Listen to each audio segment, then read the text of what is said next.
All right, welcome everyone. It is February 13th, and this is our 9 a.m. strategic planning meeting.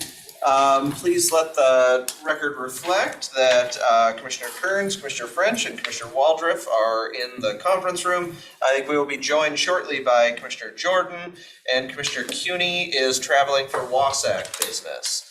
We're going to lead off today with our agenda with a presentation from Mike Burgess with an update from Olympia. Thank you, Commissioner. Good to see you all. Mostly going to be updates today on things that we've talked about, a couple new-ish, and then a couple that some of you have reached out to me and asked me to add on to the agenda for discussion. Starting at the top, or just, and again, general update.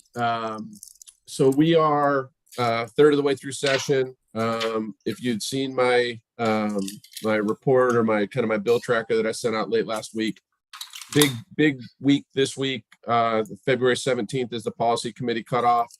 That is the first major milestone of the session in terms of funneling the bills that are going to move forward for the remainder of the year.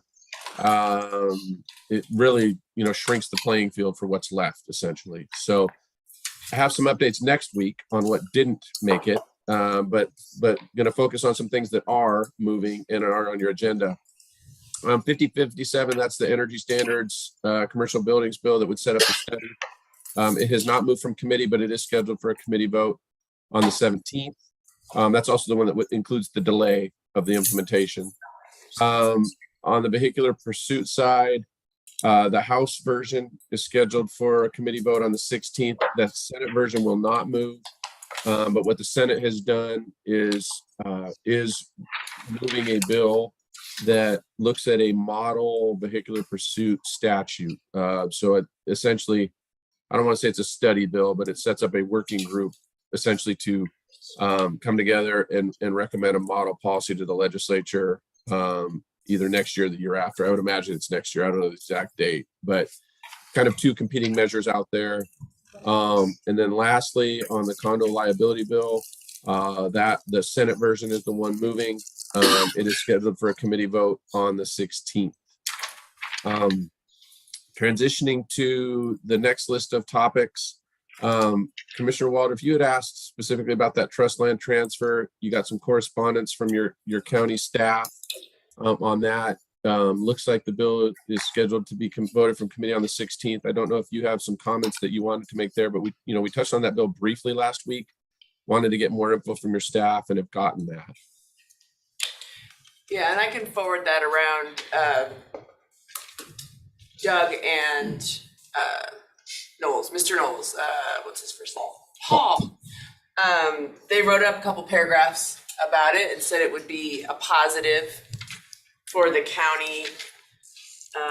It's really just part of the cleanup process, I guess, that the state is doing with their land trust transfer process.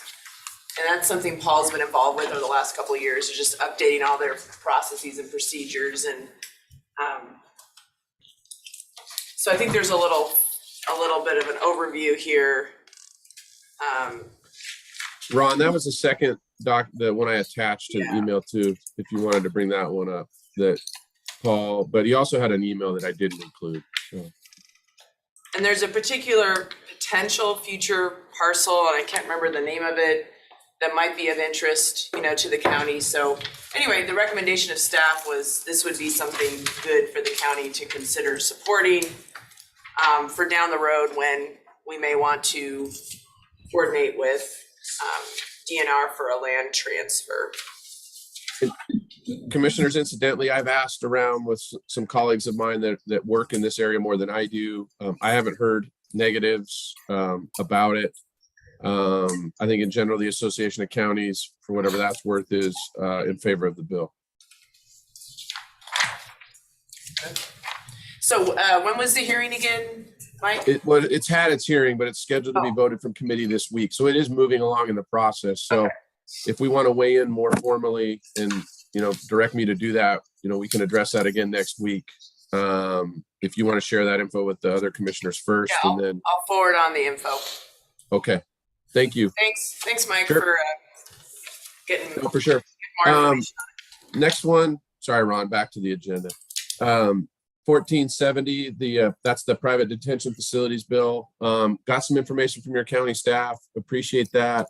But I did hear later this week that the intention was not to include the private facilities. Remember, we had that discussion last week. I think Commissioner French in particular, we had talked that did the bill even include the counties, would have included Martin Hall the way it was drafted, some question about that.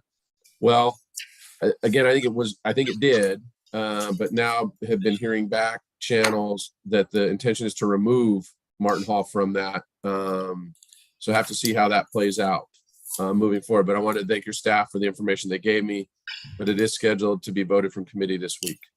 So from my perspective, I'd continue to monitor that bill, keep you updated. But I think that the Martin Hall component might be removed from the bill. The next issue, this is the commissioner's salaries bill. A lot of back and forth late last week on that bill to get the language the way it needs to be to pass from committee. Your auditor Dalton was involved in all of that.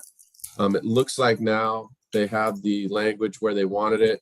A couple other county commissioners had weighed in with some concerns on how it might impact their counties. But at this point, it is scheduled to be voted from committee on the 16th. And again, I think that Vicky's got herself at a point where she's comfortable with the bill, but need to double check that with her. There was a lot of email traffic about this over the weekend. Transitioning to the next one, 5440, the competency evaluations bill. This is the one that dealt with the True Blood decision, which was the court case that I'm going to butcher this, but essentially when evaluations for competency were being done in the jail, I think the judgment in that case was that shouldn't happen going forward. So this bill aims to get at that issue. A question that I have been asked, one of the lead legislators on this in the Senate, as this bill is progressing, has the concept of setting up competency evaluation areas or buildings or rooms or whatnot on a county campus or near the county's jail, or even in the jail, but maybe separate from the jail in the jail building. Question I had, and maybe this is not something that you all commissioners can answer today, is offhand, do you have a space where that could happen? So the question is, if the state dedicated some capital dollars and some operating dollars, do you have room on your campus now? And you might not, and maybe you can't answer that question right now either, because I know that given the ongoing discussion with your jail and what's going to happen with that, how does this all fit together? But do you have any comments on that one, or do we need to revisit that, or is there someone else with the county I should talk to kind of figure some of this out as the bill continues to move? I think Mike would probably be the one. Yeah, I'll work with you on that, Mike. Is that Mr. Sparber? Yes, It sir. is. Okay, wonderful. I just want to get some answers, because the thought was having these kind of facilities or buildings, adjacent to a jail or very close to in the larger urban counties. Doesn't make sense maybe for some of the small counties, but given your size and how you probably draw folks from all around Eastern Washington, that makes sense. But thanks, Mike. If you can reach out to me, maybe we can find a time to talk. Okay. That'd be great. Thank you. Next one, Commissioner Kearns, you'd asked me to put the recycling bill on. This is a very... Heard just that this one popped up just recently, and heard it could have an impact on counties. It could. So, and Commissioner French had voiced some concerns about this one, I think 3 weeks ago.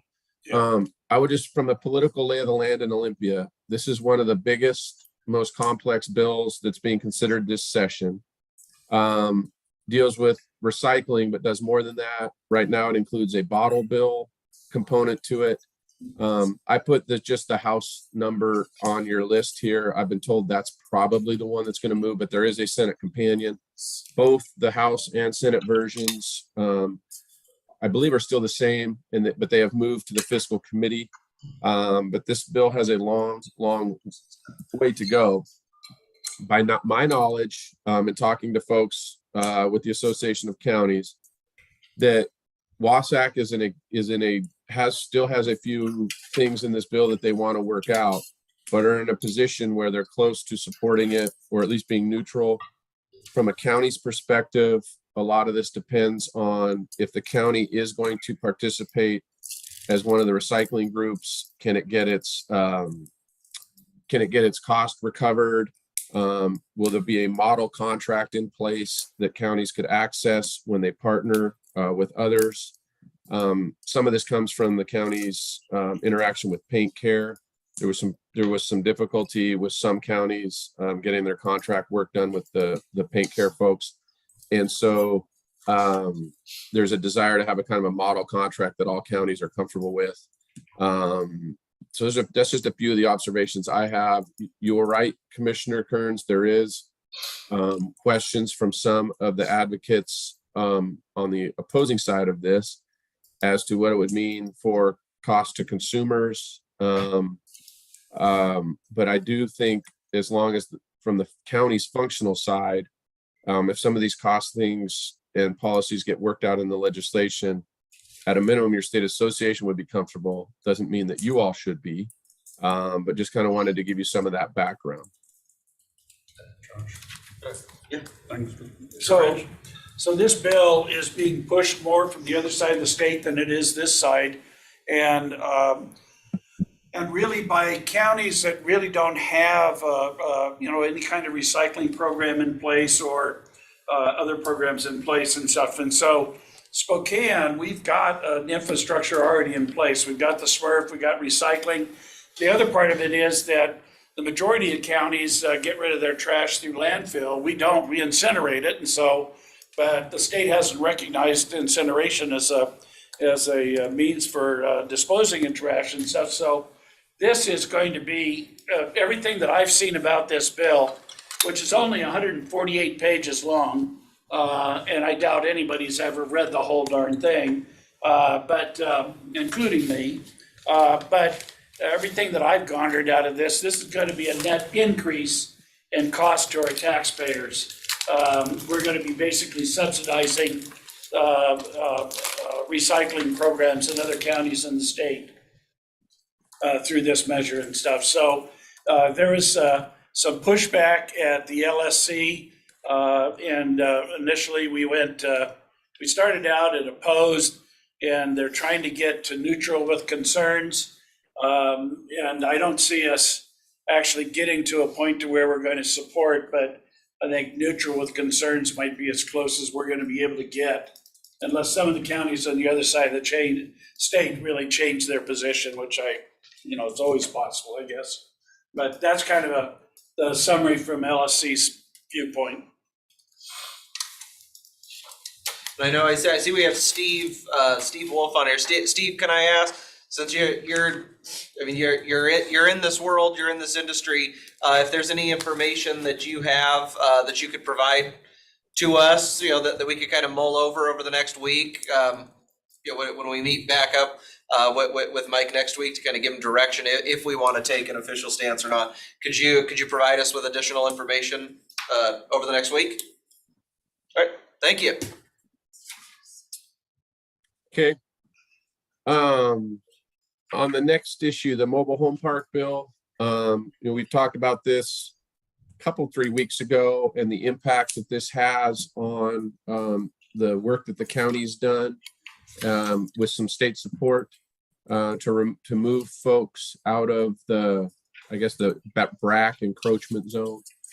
Commissioner French, you had shared with me your information on that. That was helpful.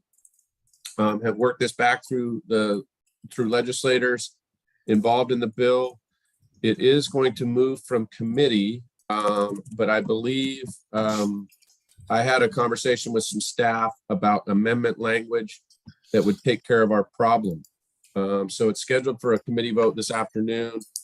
I'll look here as I'm talking to you to see if, when I looked yesterday, the amendment had not posted on the system yet. There is an amendment now. And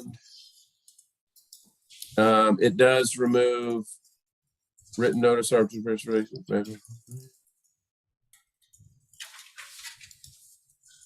There are some exemptions. I'd have to go through it more thorough, but the intention was to amend out the counties that are doing the work that you're doing. So I'll have to follow that party, but the long and the short is the legislator involved was sympathetic to what we're doing, and I gathered that the intention was to deal with our issue moving forward. So I take that as a net positive. Lastly, at the end of last week, you all had asked, or one of you had asked about some of the broadband legislation. There is one moving, which is establishing or working on a state broadband map. There is a Senate and a House version. House version is set for a committee vote this week, and the Senate version also, or has a hearing this week, but so far isn't set for a committee vote. At the end of the day, it's just what it says, would set up the map. There'd be some work done. I think there'd be some work done with the county folks to make sure to get their assistance with mapping. But right now, that's the only bill that I'm aware of that's in the broadband space right now.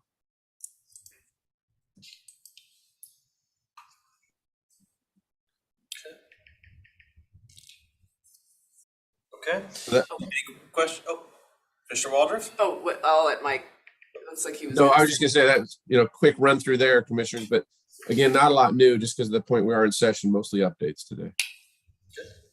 Oh, I just wanted to say I ran into Vicky last week, and I mentioned the bill we were talking about related to trying to get access to folks in jail to vote. Yeah, And I mentioned a few of the concerns that came up, and I don't know if you had a chance to connect with her, Jeff. Okay. Oh, is she zooming in? She's on. She's using Okay. this thing. She said she was. Anyway, I just let her know that we discussed it briefly and we had some questions about the impact on her office. Hi, Vicky. Anyway, I don't know if there's any news on that bill, but Because remember, the other aspect that stood out to us was that every candidate yeah, I is told her about that. given access to Yes. essentially campaign to the people in jail. Yeah. So, Seemed like a strange, I'm not sure how you accomplish that. So I pointed out that particular little line to Vicky, and so are people discussing that, Vicky? I would assume that would be of issue to just about every county on how they're going to allow candidates access into the jail to campaign. Oh, yes, we have a little group of auditors that are dealing with that particular bill. I'm not one of those, but I do keep in touch with them. And I did have a very quick hallway conversation with Sparber, and we will be getting together to figure out what we're going to say to the legislators about that. Most of the rest of the bill is finally settled down and is livable. But that particular part, I think, is very problematic for probably every single facility across the state. So we will be working on it. so commissioners, with your blessing, if when Vicky has some of that info, she could share that with me. I'd be happy to share that to our delegation as well. So they'd be hearing it twice, probably from my colleagues that represent Vicky's group and then myself. I think that'd be helpful. I think that'd be great. Okay. could I ask Mike one other? Mike, there's a couple bills that are related to, Vicky, one of these was one that you mentioned, related to increasing REIT for different purposes, like affordable housing. What's going on with those? It seems like it's giving some different options to invest in affordable housing, but there's different mechanisms. The one I'm aware of, Commissioner Waldrop, and I think it's probably the one you're mentioning, is there is a bill out there that is a local option REIT that you could pass at the county level, much like any of your other local options, and use those dollars for affordable housing. Is that the 1628? I think so. Sounds right. Yeah, 1628 provides for 2 vehicles on REIT. One vehicle would go to the state, and then the second vehicle provides for local option. But Vicky, you had mentioned another one, another bill though that was trying to add more to document fees, and you're trying to get that. That's can be pretty inequitable for folks if someone's just filing a very basic document versus a complex document or multiple documents. Is that the same? That's not the same bill though. No, there is another bill that would increase the document recording fees by $100. And so that would raise document recording fees from $203.50 to $303.50. We're already the highest in the nation, and this would put us in the stratosphere in comparison to all the other states. And so we are asking the legislature to consider moving that revenue source from a $100 surcharge on document recording fees to some percentage of REIT. I've been told that's not likely to be considered, and that this particular bill, which is referred to as covenant fees, is probably going to pass. Oh, is this the one? That's Is moving. this the one that was in the paper over the weekend? Yes, it is. Okay. So we make no comment on the policy for the program itself, but the county auditors as a whole are incredibly concerned that we are reaching a point where the total amount for each document is making it very difficult for people to afford to record their deeds, their transfer on death deeds, easements, community property agreements, because again, we are the highest in the nation already. This is going to put us in the stratosphere at $303.50 for the first page. And most states are less than $100, with many states being less than $50 to record a document. Well, in many transactions, closing costs are not financeable. So that's the other thing, is you're putting a burden on people that are having trouble coming up with the down payment already, and now you're going to compound that with additional cost. So for a home purchase, if you're doing the deed and the deed of trust, you're getting financed, that's realistically, you're going to be at about $650 just for the document recording fees. And under the Consumer Finance Protection Bureau rules, the closers have to collect the exact amount of money, or the businesses then have to pay the rest of that. And remember, there's also fees on refinances on those deeds of trust. So this isn't just about when a home sale occurs. There's many, many other transactions happening, including commercial transactions, such as deeds of trust with fixture filings and assignment of leases and assignment of rents. I mean, every time these fees go up, it impacts a lot of customers and every transaction that's happening in relationship to real estate in this area. Vicky, do you have a number offhand? I'm just looking through my own tracking list, and I got like 200 bills on it, and I'm trying to read titles and not sure. Yeah, I have 3 separate binders, and I have way too many bills that I'm trying to track. So the vehicle that's probably going to move, the bill that's probably going to move, is Senate Bill 5496. The other one is House Bill 1474. Those are companion bills. 5469 is not the bill that's going to move. There's 3 bills in the legislature. They all look almost exactly the same, but 5469 is not moving. Okay, then commissioners, if you'd like, let me dig more into 5496, and we can talk about it next week if that's something you'd like to do. Thanks, Mike. Yeah. Guys, And Mike, with the 1628, the other one, the read Yeah. options. I had a question. What was my question? What is your? I was going to ask if WASAC had taken a position on that.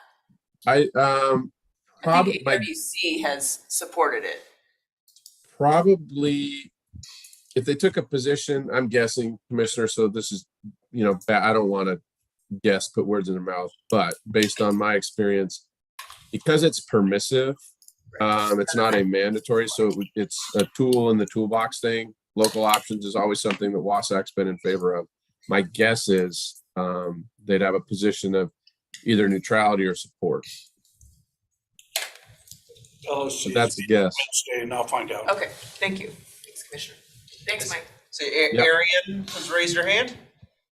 Oh, maybe she has something on the broadband. Yeah, Mike, before you go, I would like to just note that the House bill and the Senate bill, although they're encapsulated by a state map, that directly impacts the formula that we will be getting for our BEAD funding coming this summer for what they define as broadband serviceable locations, which, could change us from $1 billion to, less in Washington state, as well as having defined internet service provider report. Because right now it's kind of as they want to report, and we're finding severe inconsistencies. So, as I was on some meetings last week, a lot of counties weren't even aware of this. So I would be curious where WASAC's at.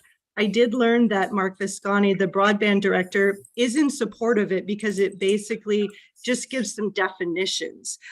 Because right now it's kind of what your flavor of the day is. So for that reason alone, it is helpful so that Washington State can have a common ground, even as federal directives don't. So I'd just be kind of curious, how that's circulating and the level of support at that point, because it does have fiscal implications. So, but Arian, the way the bill's drafted now is a good thing for the county, as I understand. Yes. And that's, I think that if WASAC can add their name to that, if they view that as well, everyone I've talked to said that there's nothing harmful in it and it would actually help us.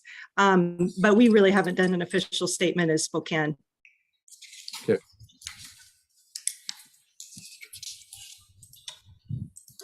Okay, that gives me what I need, and I'll check back in next week with you commissioners.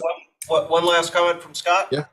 Mike, I was talking with Sheriff Knowles last week. He raised a bill, Senate Bill 5361. And according to him, it was enabling the collection of 1/10 of 1% against the state for law enforcement officers to be able to employ. He was under the impression that the bill was going to be broader than that and cover criminal justice, so it could cover detention services and prosecutors and others. But as I'm looking through this, it's just for law enforcement officers. So I just wanted to see, I want to make sure it was on your list and the commissioners. It is. Yes, it is. And it's Senator Holy's bill. This is a bill that we talked about last year, commissioners. It's a local option, but I believe this one credits against the state portion. It looks like both bills seem to be moving. It's so this one. So this one, commissioners, this bill, different than the REIT. This is you would authorize the local tax, but it's a credit against the state portion, so there'd be no net increase, by my knowledge.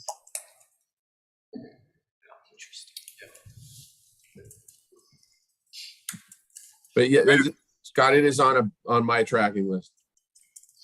Great. Okay. All right. Any final questions for Mike? Okay. Well, thank you very much, Mike. Thank you all. Have a nice day. Thanks. We'll see you next week. Yep. Bye. Okay. Next, we are joined on Zoom by Megan Duvall. Looks like we got another historic place to add to the list. So Megan, feel free to unmute and take it away. Great. And I do have a presentation. I'm not sure if you guys have it queued up, or I'm happy to share my screen if. Yeah, we will get it pulled up. Just one moment. Okay. And I literally just sent Gina one that has a couple other slides on it, which I apologize. I just realized I didn't have my normal preamble of what I normally give to the commissioners about the Spokane Register. But if you have the old one, that's no problem. I can just kind of talk from. I'm getting thumbs up that we've got the right one. So Okay. just one moment. And I'm guessing that there's no way I can see that. So I'm just. Oh, no, you will in just a second. Oh, okay. Okay. Thanks. Sorry. It just takes a couple I've seconds. never done this before. You can tell, you know.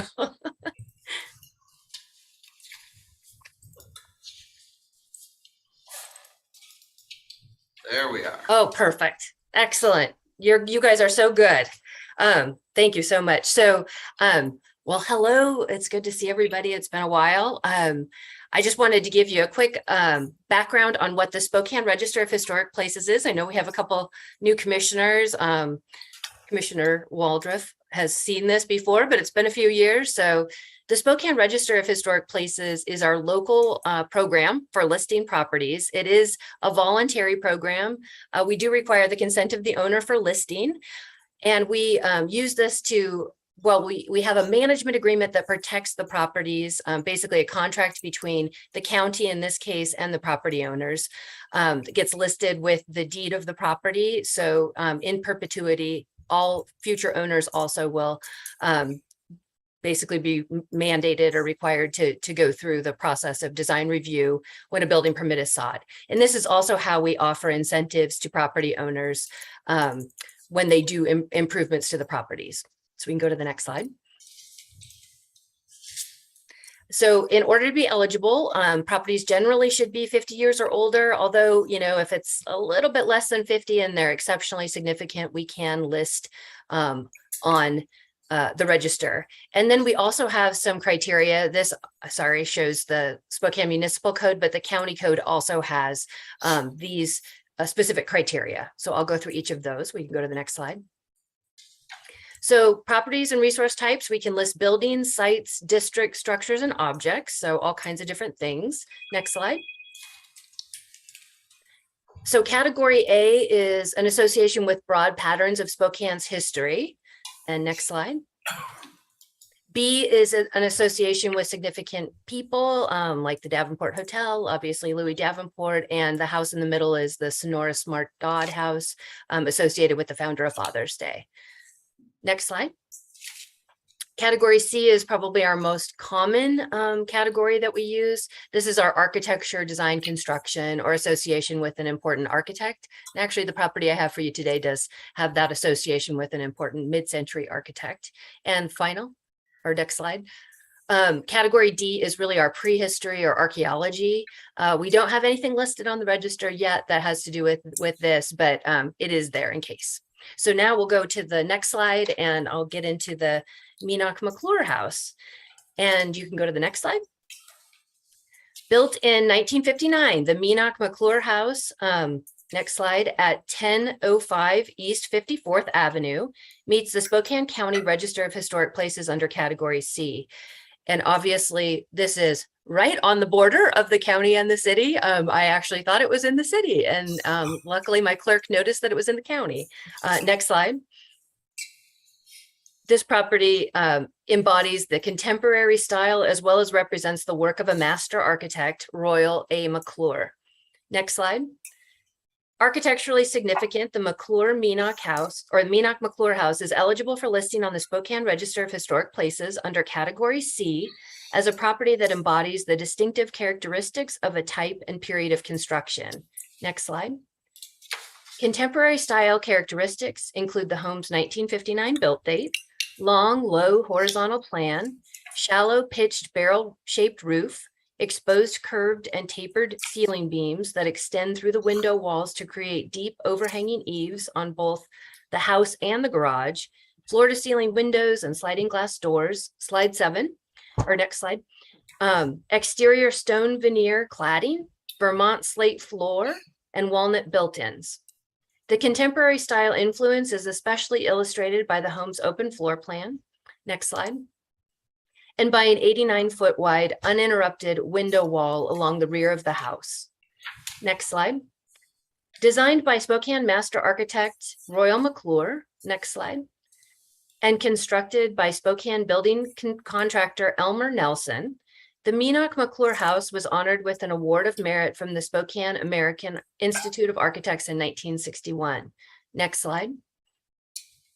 Born in 1917 in Seattle, Royal McClure, next slide, graduated from the University of Washington with a bachelor's degree in architecture. During his education, he worked for architect J. Lister Holmes in Seattle. After serving in World War II and working for a Boston architect for a few years, McClure was accepted into Frank Lloyd Wright's architectural school at Taliesin, but instead enrolled in the architecture graduate program at Harvard University in 1947. While at Harvard, McClure studied under Walter Gropius, a renowned architect who once worked as the director of the famous Bauhaus School in Germany. Upon his graduation from Harvard, McClure returned to the Pacific Northwest and served as the interim head of the architecture department at the University of Idaho. He soon came to Spokane, where he opened a practice with fellow architect and University of Washington classmate Tom Atkinson. Next slide. McClure and Atkinson were responsible for many designs in Spokane, including the Stephan Dental Clinic, Cornelius House, the Studio Apartments building, the Unitarian Church, Gonzaga's John F. Kennedy Pavilion, Jolie Ferris High School, the old one, designs for the U.S. Courthouse and Federal Building in downtown Spokane. The firm of McClure and Atkinson was around for almost 20 years, from 1948 to 1967, and still exists today as ALSC Architects. Next slide. The property's first owners were T.J. Menoch Jr. and his wife Viola, who built the house through M&P Properties, which was owned by Menoch. After he served as captain in the United States Army in World War II, Menoch Jr. worked in Spokane for more than 50 years as a real estate broker, home builder, developer, and real estate appraiser. Next slide. Interestingly, Royal McClure purchased the house he had designed for the Menochs 4 years after it was built in 1963. Next slide. And feel free to just sort of go through these next ones, because there were so many cool pictures of the house I couldn't choose. So just give everyone a couple seconds and I'll just finish up here. And then the Menochs actually sort of traded homes with the McClures, and they ended up in their home at 111 East 17th across from the north side of Manitou Park. The house was sold again in 1966 when McClure left Spokane to start an architecture firm in Seattle. The Menoch McClure house exemplifies the contemporary style of architecture in Spokane. The house contains very good integrity of location, design, materials, workmanship, and association, and is in excellent condition. The Spokane Historic Landmarks Commission reviewed the nomination during a public hearing on January 18th, 2023, and determined by unanimous vote that the Menoch McClure House is eligible for listing on the Spokane Register of Historic Places under Category C. And that concludes my report, and I think you're just about done with the photos. Yep, that's the end. Any questions?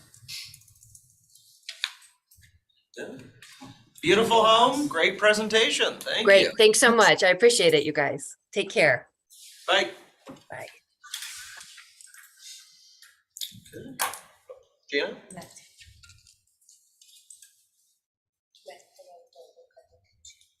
Okay. All right. Next up, we have, looks like Matt Zarakor going to give us an update on some right-of-way vacations. We're also joined by Monty. Morning. Hello. Good morning, commissioners. Thank you for the time to talk to you today about vacations. I know you all probably have some familiarity. Yes.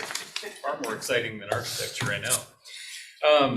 I'm also joined by Monty Chamberlain. If you haven't met him yet, he works in Public Works. He's our office manager and he knows everything. So you can't get a hold of Kyle or myself. No pressure. Monty's been here a long time and he knows a lot of things. He started out with a lot of IT emphasis, so he has a lot of our software background and computer knowledge, but also a lot of the inner workings administratively in Public Works. So anytime you come across questions, he's a really good resource. Today on vacations, we have a couple where it's kind of soft toss. We're starting with a couple of easy and hopefully not confrontational type vacations. They can get a little bit more heated at times, but usually they're fairly straightforward. They can be initiated in two ways. Either the county can initiate them, which happens probably less of the time, or a majority of the frontage owners on the existing right-of-way. And when that happens, the engineer, our office does a report, and we assess the public benefit now or in the future. And also we look at landlocking. We want to make sure we aren't landlocking any parcels if we get rid of a public right-of-way. Once that's done, we do a public hearing. There's a 2-week ad for them and then posting on site. And generally when we vacate right-of-ways, it depends a little on how they're granted, but they go back to the adjacent property owners. So also the other thing to be aware of, if there's utilities that are in the right of way, whether it's been opened or not, we also grant easements for those utilities as part of the vacation process, though. So obviously we retain the rights for the easements to be there. So that's just a little background. The two specific ones we're talking about today, you can see they're on the screen. These are in North Spokane, kind of at the edge of the urban area. The first one there, you can see the Newport Highway on the right side. So these are in the neighborhood just tucked back in behind. There was a stub right of way. That's actually the name of it, oddly enough, Stub Street. And it never got opened. And we don't see a future need for it. You can see there's a commercial development to the east that would preclude that getting extended into the adjacent property. Next slide. And you can see here, the two property owners adjacent to it both would like the vacation. They're petitioning us for it. And half of that right-of-way stub would go back to each adjacent property owner. So that's the first one. Any questions on that one? Okay, next slide. So this is another one. This one's a little bit different. Next slide, please. You can see here, this is kind of part of the NSC. You can see that east-west portion here, again in North Spokane County. And Perry Street is kind of running up along the very east side of the proposed vacation area. The roads highlighted in red are what we're proposing to vacate. Next slide, please. And this is a zoomed in view of that. And the roadways on this one will all go back to the one property owner. The property to the north is Wandermere Estates. If you're familiar with that, they have internal access through a private road system. They have no need for this access. And you can see, despite that, a lot of the property owners to the north have already signed the petition too. I think they just assumed there wasn't public right of way directly behind their homes. And I'm presupposing here a little bit, but it looks to me like this, whoever has that parcel, this will allow them to develop the property in a better way than if we were having to use those existing right of ways. And the engineer's office supports both these vacations. And happy to entertain any questions. Is there any opposition for these? Not that we're aware of. People in the neighborhood. Yeah. So because they didn't sign a petition doesn't indicate that they are opposed, just that they didn't sign the petition. Yeah, correct. And they may. I mean, this presumably will get developed once we vacate these right of ways, so they'll have people buying their homes. So it's possible the ones that didn't sign could have concerns about that, but we don't know. We haven't heard any opposition to it. That's all I got. Okay. Thank you for your time. Thank you. Thank you. Thank you.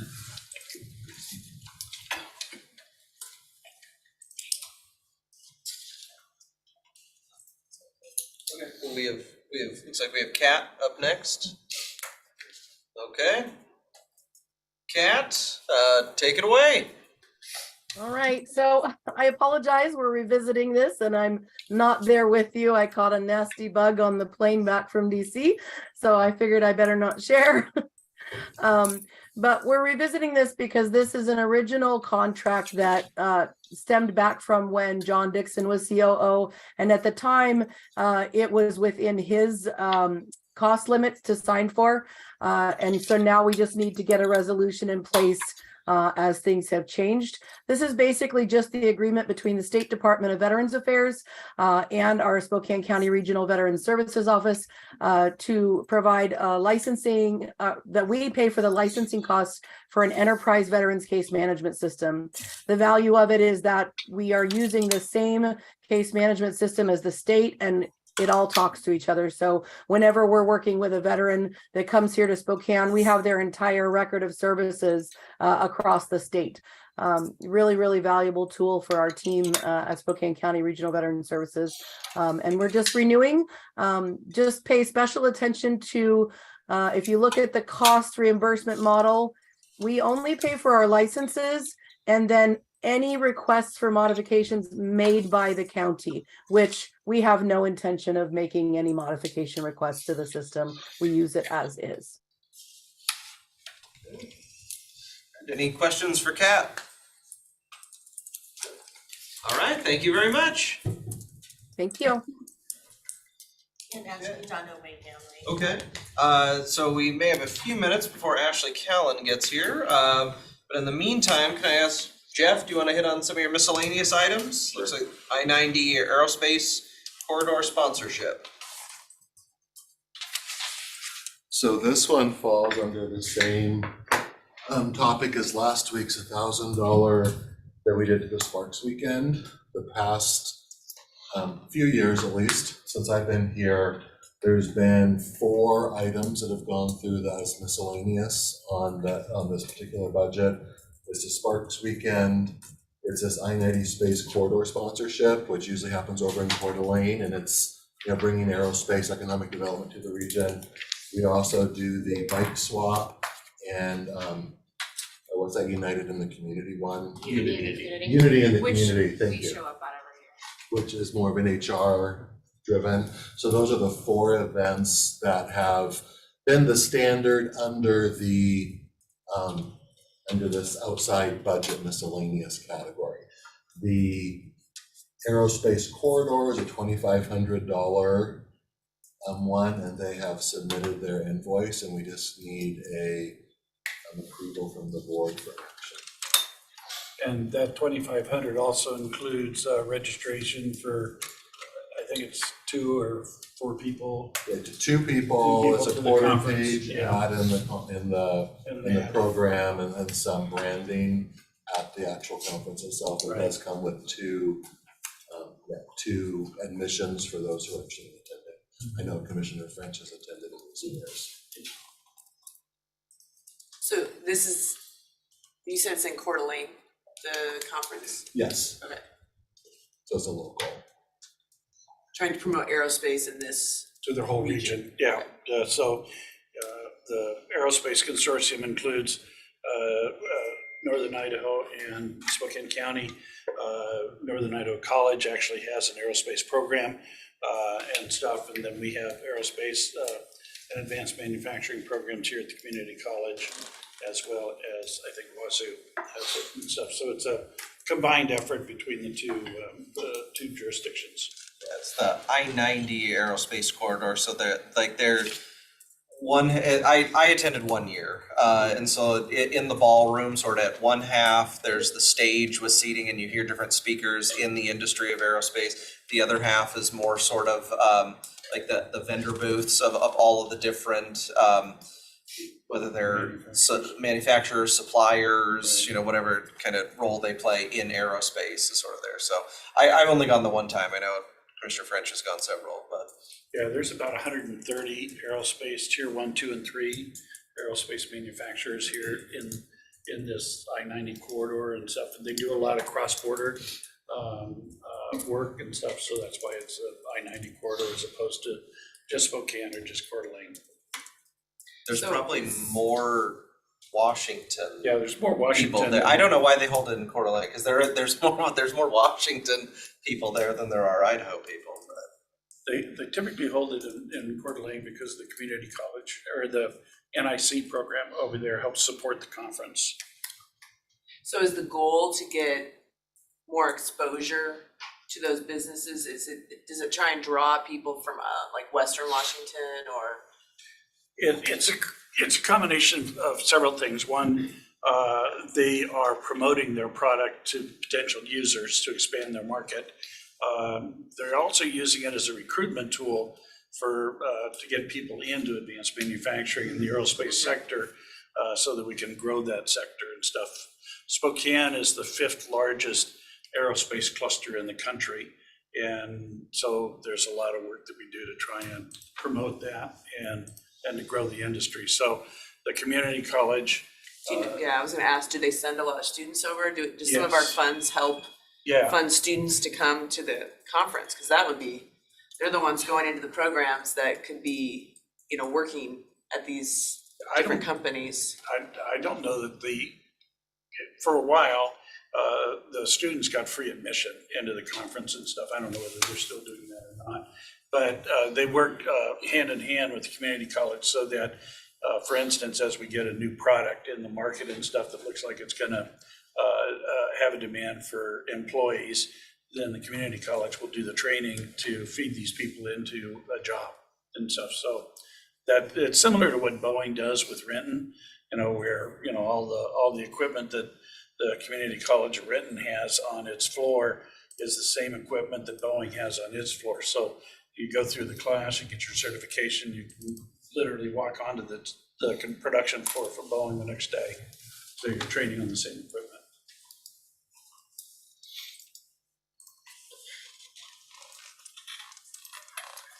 So you guys, What's this, can you refresh my understanding about the size of this budget and what it's for? it's titled Miscellaneous for Expo, and it's within the economic development budget. Okay. And it's for expos and dues to events. And how much is it total? There's 2 different line items. I don't have it in front of me yet, it's not in my office. I think one's 3,500 and one's 5,000. That sounds right to me. I don't recall exactly the number, but it's. So less than 10,000 total. Yeah. It Between was, 2 different lines. it's kind of for the unidentified areas as things come up. Most of the other ones are laid out in there of what the commissioners are wanting to support. And There's there's one- a little bucket. There's one line item that's more under community events, which is your unity in the community with Bike Swap. And then the other line items within the economic development, which is more the Sparks Weekend and this identity aerospace corridor. Historically, that's how they've. So is there still gonna be some funding left if there's another opportunity in the economic development category? Or with Yes, this- because the Advantage Spokane website line is within the same budget.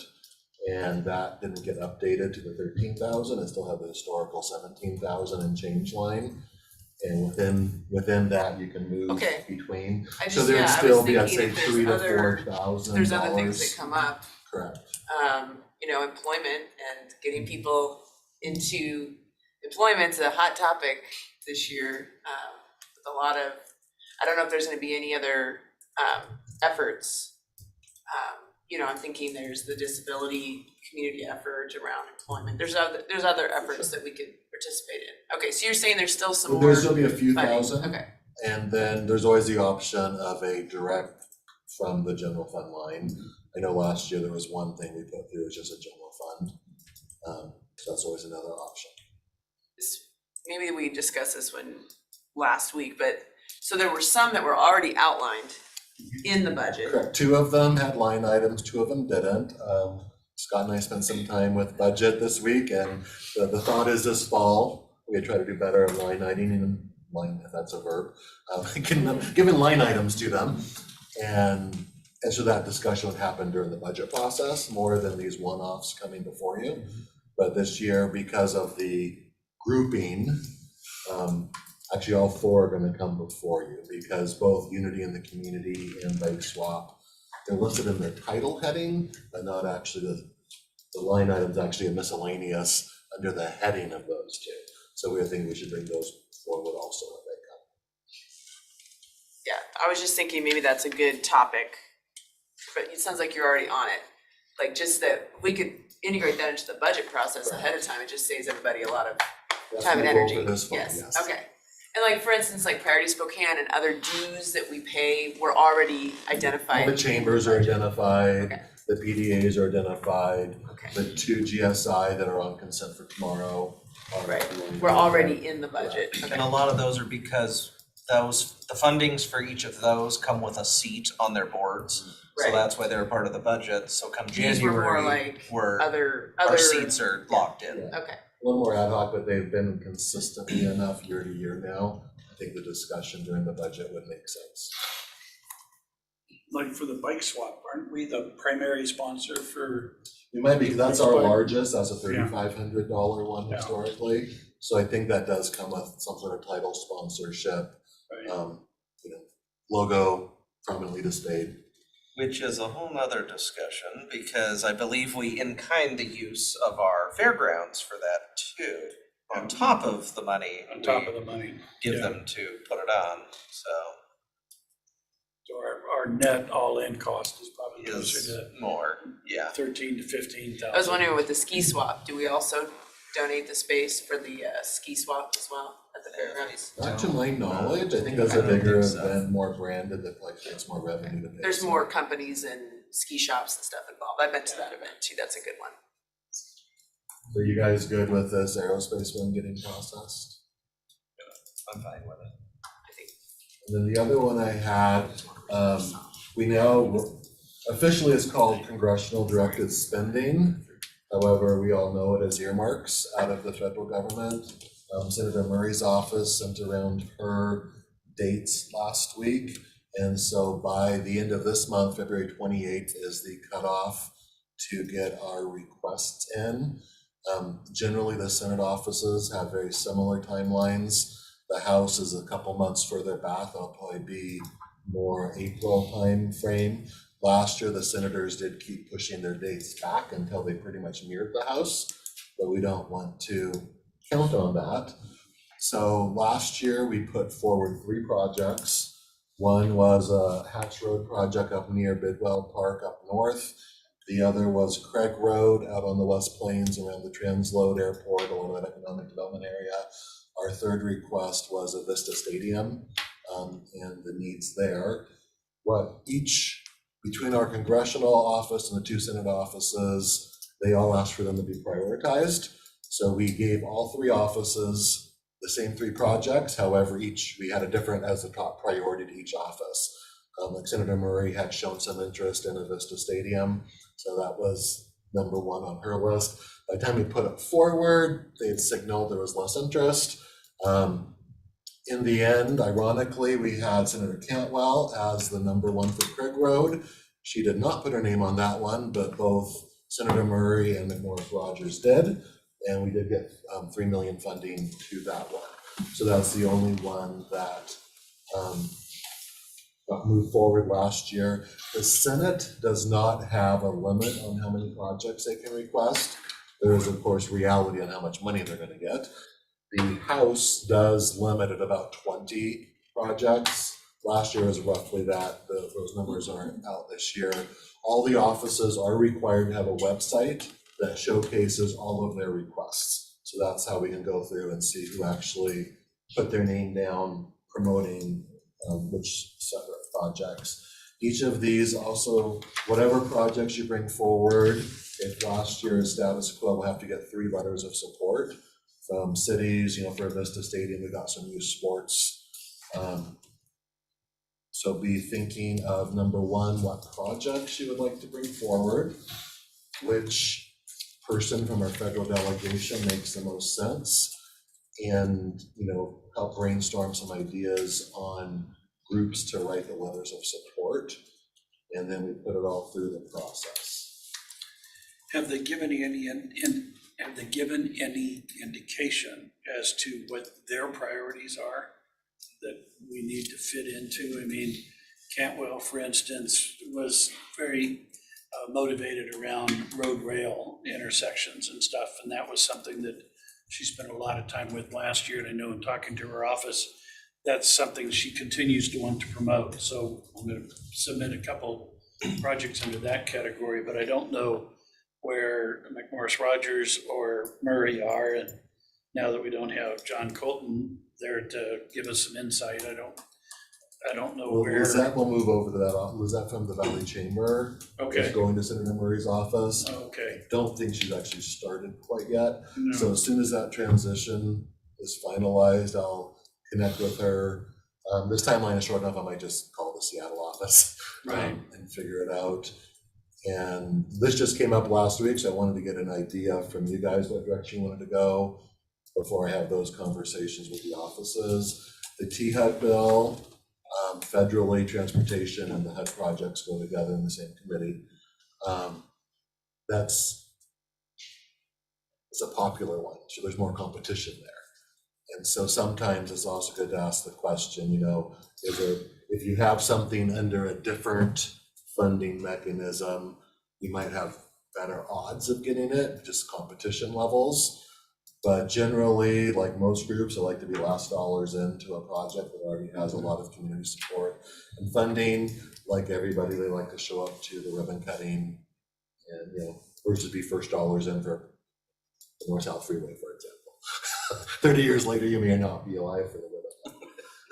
Have they given any indication as to range of requests? Generally, Is there the a cap House that is they've maxed out established? at 5 million and the Senate has an informal cap of about 6. Okay. They say 3 to 5 is the sweet spot.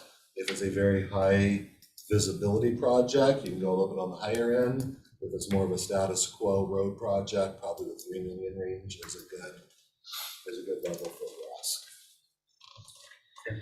So are these, you can move forward a variety of different types of projects, right? Not just Anything the federal transportation, government funds. Yes, housing, mental health. correct. Okay. Yes, so it's. I was just thinking we should look at what's on the GSI I can agenda Yeah, we often from look the at rest of the community, you know, in terms of those kind of mental health and housing projects that we could help get across the finish line. And I can send you the links to where the projects they had on their list last year, and that'll give you an idea of different items. But we should, quite honestly, at least for Senator Murray's office, have a short list next week to give us time to get letters of support. That takes a little bit of time to get those through the process, and then actually, you know, get them in by the end of this month. So a little bit more time on the House, and I'll check with Senator Cantwell's office on her timing. How do you want us to submit the list? Do you want us to go ahead and do the I want you to description of start the project thinking or? and brainstorming, and then what I assumed was like last year, you guys would kind of vote on this as our finalized list. I would suggest leaving it at 3 projects, where each of our 3 members of the delegation have a project. a project. Yeah. Because that's something we did by 3s, but it wasn't because of the commissioner size, it was because of our federal delegation size. You can certainly ask for more, but the odds of getting more than one, because you have to keep in mind, historically, the sheriff's office has had separate requests, the medical examiner's office has had separate requests. Those have also been funded, but from their perspective, they're going to see that all as going to Spokane County. So I think realistically, having one project for each of our 3 members is a good strategy, but of course, that's your guys' decision to make. Thanks for lighting a fire. Yeah. We gotta get Get moving on on it. this. Yeah, so exactly. But I think those links will be very helpful. Yes. Just to scan through. Thank you, and, yeah.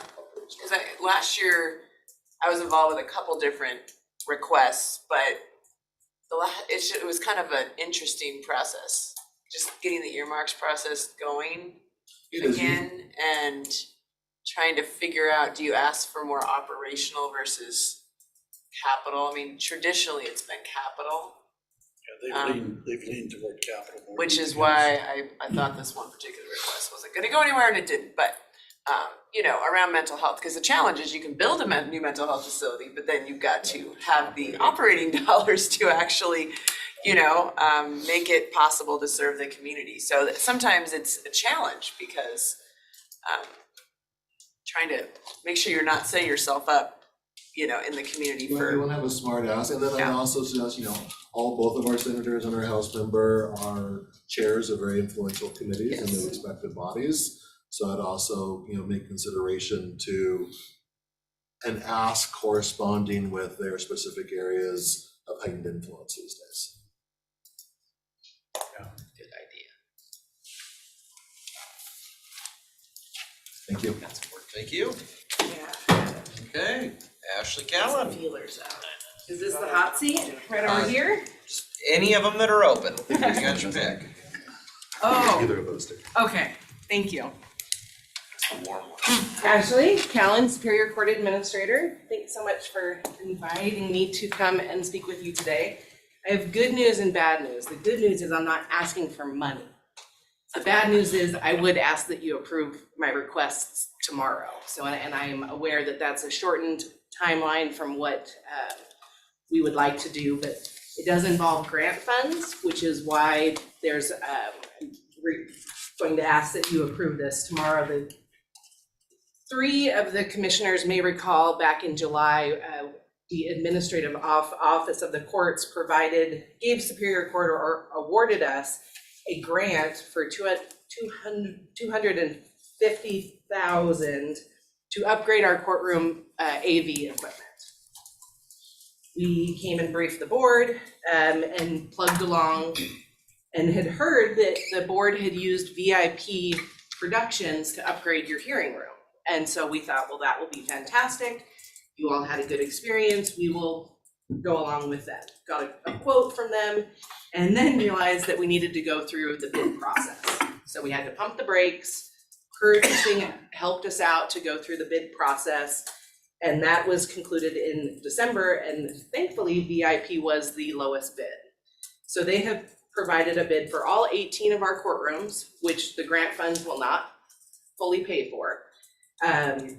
Total is $716,000 for all 18 courtrooms. We are aware we're not getting 18 courtrooms upgraded, but we wanted to have the bid include all 18 because once the grant funds are used, then we would look at what would be the next phase for the next courtrooms. And that would come with a funding request to the board if we needed to go that route. One of the other option for these courtroom upgrades is we do receive from the state trial court improvement funding that are used for things just like this. Not an ongoing expense, but it would be to upgrade courtroom AV. I'm not sure that that's the route that we're going to go, but that is one thing that we would explore. But the main part is to get these grant funds used by the end of June 2023. I believe that that'll be about 4 courtrooms. But yeah, so that is really my ask. Judge McKay signed the contract with AOC for the grant funds. So we will just ask that the board ratify that contract and then approve the bid award to VIP so that we can work with them to start getting the courtrooms upgraded. What questions can you toss my way? So what is the total amount of the grant? 250,000. It's items number I thought it was on the agenda, yeah. 2K and L on tomorrow's agenda. One's ratifying the acceptance, then one's awarding the contract to VIP.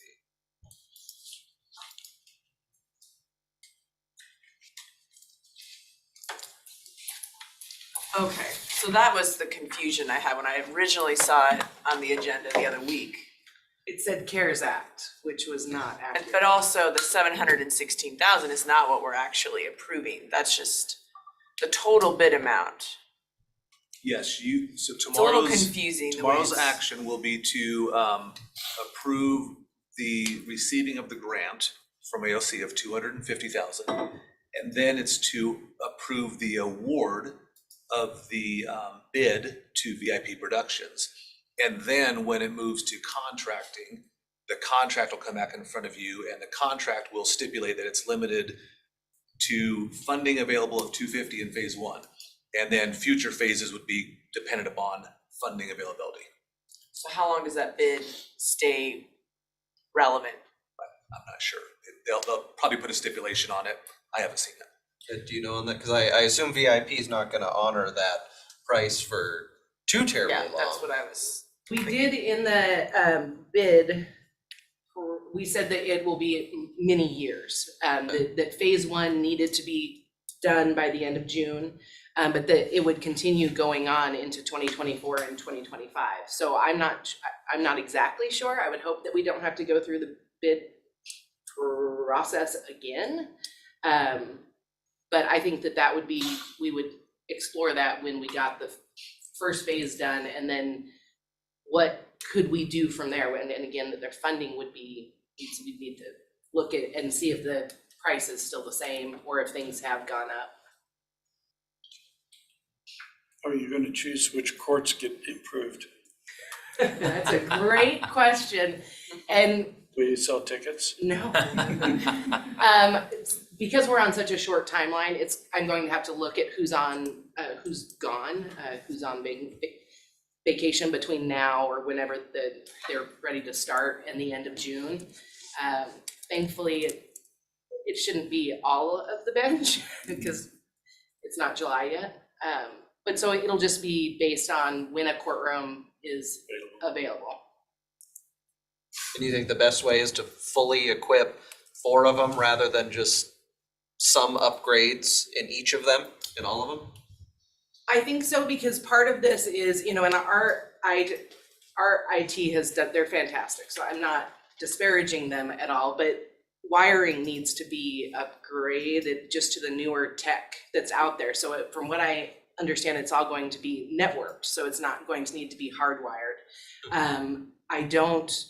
I don't see a way to kind of spread it out. Okay. It's more of a wholesale. We do have the large screens that are in our courtrooms, and we don't need to replace those at this time. So it's really more the, the touch screen to turn on the Zoom and all of those things to make it a little bit less complex than it is now. That's why I went out and got a bid, because I have no idea what all is out there. Things change so quickly. Any more questions for Ashley? All right. Okay. Thank you. Thank you. You guys enjoy the rest of your day. You as well. I like the idea of leaving. Next up, here he is, Doug Chase. Looks like we have 2 items. One's a MOU for Spokane Indians baseball, and then following that, we'll have a discussion, design, construction approach out of the stadium. So, And I'll take the first one, Commissioner. okay. So back in December, the commissioners passed a resolution which set forth the expected framework to be included in a memorandum of understanding with the Spokane Indians regarding Vista Stadium, not only the construction, but then the ongoing lease terms in there. So I'll go through kind of each of these things individually. You do have the draft MOU with you that we've been working with the Indians for quite some time. So the first part of the resolution indicated the county will commit to invest up to $8 million towards stadium improvements, and they will be provided on a dollar-for-dollar matching for what the Indians, Spokane Indians raise, both by themselves and by community investments. It was exclusive of any funds from the state capital funding that may come through the legislature. So in the memorandum of understanding under section 1, it does call out that the expected construction costs will be, construction and design costs will be about $22 million. And section 8 calls out the Indians baseball, Spokane Indians baseball will raise $8 million towards the completion of the project. And then the county will match dollar for dollar up to $8 million. And that was section B, and then C calls out that the county and the Indians will work collaboratively with each other to solicit remaining funds through either the state legislature or federal government. So that's the first part. The second part in expectations talks about how those dollars would come, And it contemplates developing an escrow agreement, if you will. I think we refer to it as a shared expense agreement for receiving the funds in both by the Spokane Indians as well as the county as those dollars come. And they'll come into a fund and we will jointly determine how those funds are going to be spent and phasing of the construction project. And as you may recall, the master facility plan that the county put together back in 2021 really laid out some of those phases as to what would be best sequenced as it went along. Okay. The next part of the resolution then flipped to the lease negotiations, and it stipulated that the Spokane Indians would be required to pay for all annual maintenance of the facility and have a minimum rent of $100,000. So that's annual rent. So if you go to section 2D, it speaks about creating a replacement lease. That's to replace the current lease that is in place today. And the current lease, as a reminder, has terms that the Spokane Indians pay approximately $25,000 a year in rent. The Indians are responsible 100% for garbage and electricity. And then the county and the Spokane Indians share 50-50 on other expenses such as sewer, water, field maintenance, supplies, equipment. So through currently today, the county pays about $150,000 a year towards that. That will now be the responsibility of the Spokane Indians to pay for all the costs for maintaining the facility. So those two are contemplated within the MOU and called out. I'll call out a couple of additional points in here. When the facility becomes upgraded, it's going to allow for more year-round utilization. The concessions can be used during the winter months and other things. It won't have to be winterized and shut down. It'll actually be able to be programmed year-round. So we have a provision in here that encourages the Spokane Indians to generate additional event and programming of that facility. And then there would be a sharing of the net proceeds from that 50-50 between the county and the Spokane Indians. And then the third piece of the resolution calls for the Spokane Indians to pay a percentage of gross revenues to the county once the completion of the Vista Stadium upgrade is done. And the gross revenues are defined in here to include basically all the revenues that the Indians receive. So in section 2D, hang on, where is that last part in here? I'm scanning, I'm looking. What about the sharing of the gross revenues? Oh, that is in 2D V. At the bottom of the. Oh, okay, here we are, sorry. I thought you said third section, I flipped it, okay. Oh, I'm sorry, I was referring to the resolution. Oh, The no third problem. call out in the resolution. Hang on one second.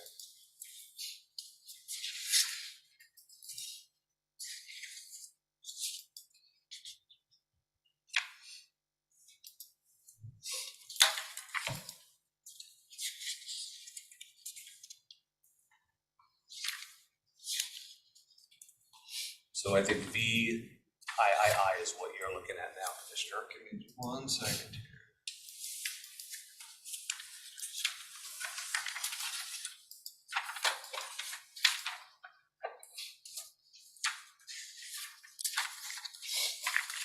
So this seems to be related to ticket sales, not gross revenue. That's what I'm looking at here. So what the Spokane Indians have proposed is, right now, I think their attendance last year was 234,000, thereabouts. Once the improvements are made to the stadium, once they step into this new lease terms, their target is 250,000 attendees annually. They feel like that will provide them enough kind kind of break-even coverage to cover their increased expense, also coming from minor league baseball, with a little bit probably left for sustainable business operations. So what they've proposed is for all attendance over that amount that generate revenue over 250,000, they would share $1 per attendee of those collected revenues. So the example is in here is if they received annual attendance of 275,000, then that would come out to an additional rent payment of $25,000. So that's what they've proposed. They've highlighted a few things that inform on their proposal. There's a couple of unknowns to them right now. There's a discussion of player salaries going up in the minor leagues. There's a discussion of increased and improved travel requirements for the players to have with single room occupancy versus the double that they have today, improved transportation facilities. So they've highlighted some risks that they're not certain of right now that informs on what their cost structure may be going forward in the next couple of years. Who pays the salaries of the players? I believe it's a great question. Indians do. Yeah. And they pay for travel as well. Right. Travel accommodations. Right. And they pay for housing when they're here in town during the season. Okay, because that's not what I was told. I was told that the salaries for the actual players are that cost goes to their sort of the team, whatever team they are an affiliate of. The major league. The major league team pays those salaries in the off season. In the off season is what's been relayed to me. And okay. So when they went to that longer season, it actually that was one of the strategies by Major League Baseball to force the longer season, because it now transfers the cost of the players for a greater period of time to the minor league teams during the season that they cover those costs. Okay. What was the attendance last year? 234,000.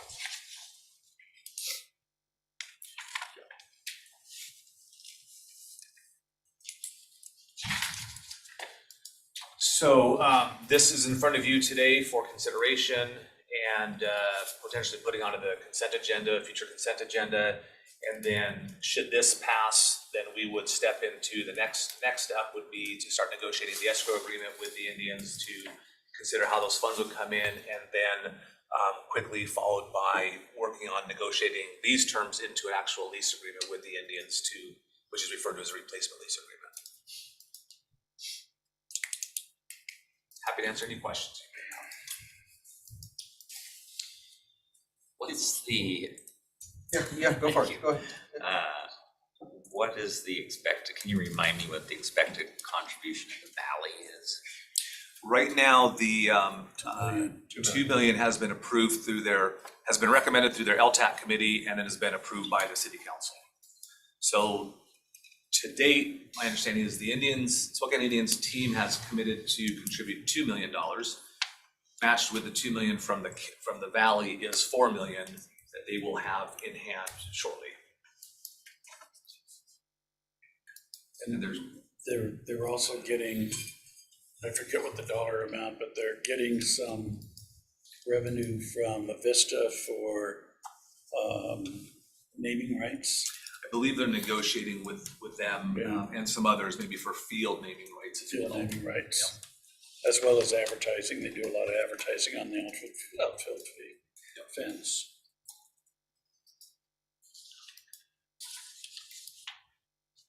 So one of my concerns is we heard all last year how great attendance was. Like this, it was just they were packing in the fans. They were very, very happy with attendance last year, and that got them to 134,000. So they or 234. I'm sorry, 230. So they would have to have an even better year of attendance before we would even see $1 of revenue off of section 2D8. Yes. So I would lean to say that number's a little high. before, that if they're saying 250,000 people before any type of revenue sharing were to kick in.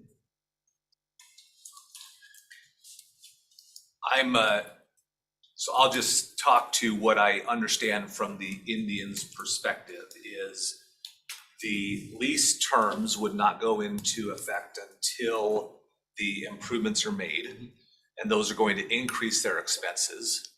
They believe with some of the spectator amenities, they're going to be able to drive additional attendance.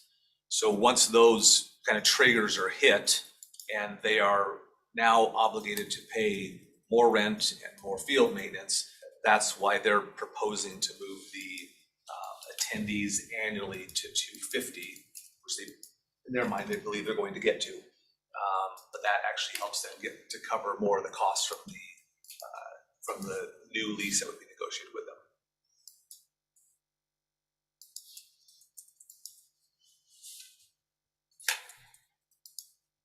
There's currently no revenue sharing, correct?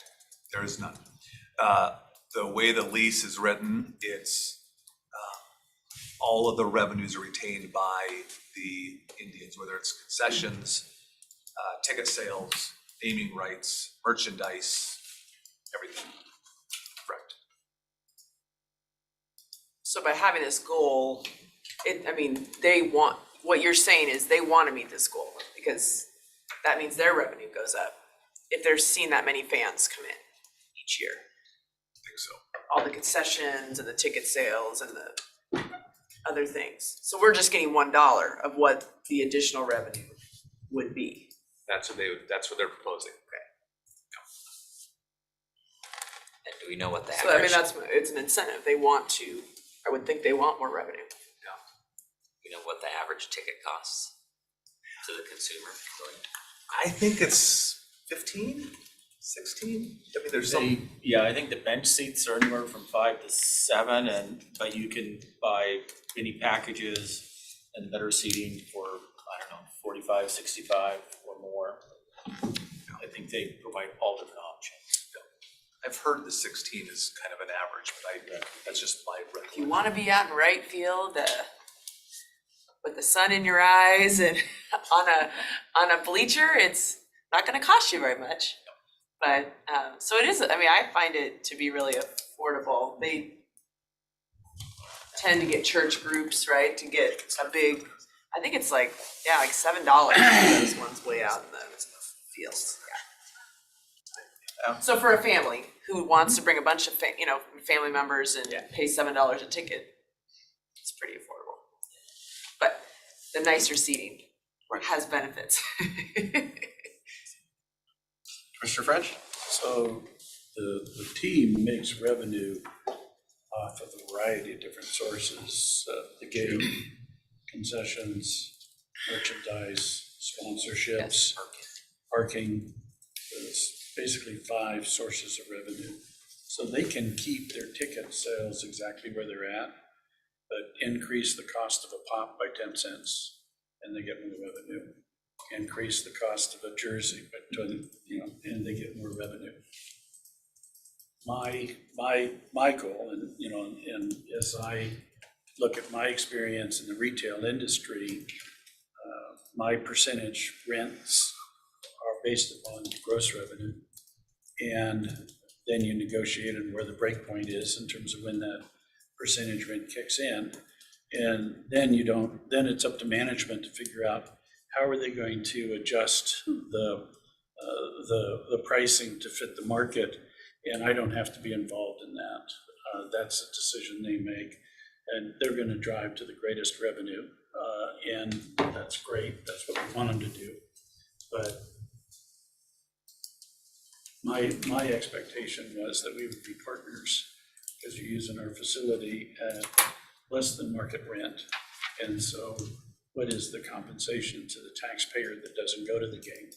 Where's that sweet spot so that we make sure that the team is successful, but make sure that, we're getting a percentage of that and stuff. So I really appreciate, the tens of thousands of hours.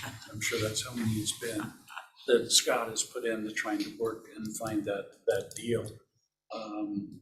And if this is the best we can get to, then, I'll adjust my expectations. But when we're tied to one source of revenue and not all of them, then you get the opportunity for them to adjust the other four that you're not tied to and fix the one that you are, so that you can never see any kind of additional rent.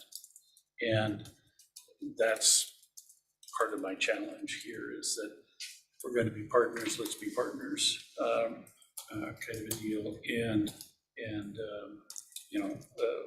work off of the gross as opposed to some variation of that and stuff. So anyway, I'm still kind of rationalizing in my own mind, how do we get to that sweet spot? Clearly, we want the team to be successful. Clearly, it's a city or a county amenity that, a lot of folks, including our military, get to enjoy. And the relationship the team has with Fairchild and the relationship they've got with the Spokane tribe, those are all good things. So don't want to interfere with those relationships that have been built up over time. But it's also a relationship with Spokane County, because it's our stadium. So I don't know where that sweet spot is yet. I'm not crazy about this, but I know that this is not what Scott's been driving. This is what the Spokane Indians are driving and stuff. So somehow we still got to find a sweet spot. And I do appreciate all the work they're doing. It's a tough situation. Well, I can appreciate what you're saying, Commissioner French, by stating attendees as the measurement. It can give an impression that it's only going to then be based on ticket sales.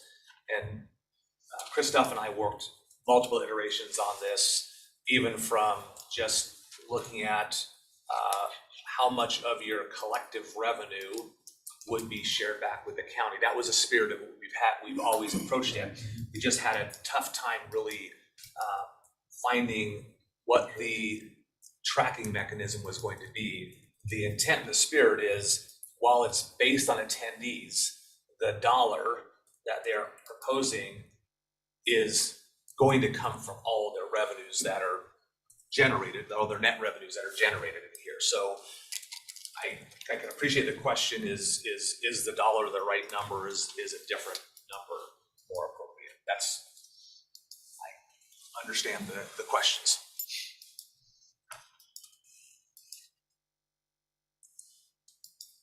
Was there a discussion in the negotiations about whether 200,000 was the right fan level, or what if it was going to be ticket sales, why that number versus some lower number or other number? Yeah, there was lots. I mean, you can look back, I think previous to this year, 221,000 may have been their high mark pre-COVID. And during COVID, of course, they were shut down most of that year. So I think it's really around leading on the Spokane Indians. They know the business best. They understand what the fan ticket sale increases or fan attendance increases have come from, going from 38 games in a short season to 62 games in a long season. So they've taken that into consideration. They have an average kind of attendance that they show throughout the course of the year. Early on, when the weather's a little bit cooler still in April, maybe rainy, their attendance is lower. You get into the summer months, their attendance goes higher, and then kind of wanes a little bit depending on what September looks like. So there was some multiple iterations of kind of how they were looking at it.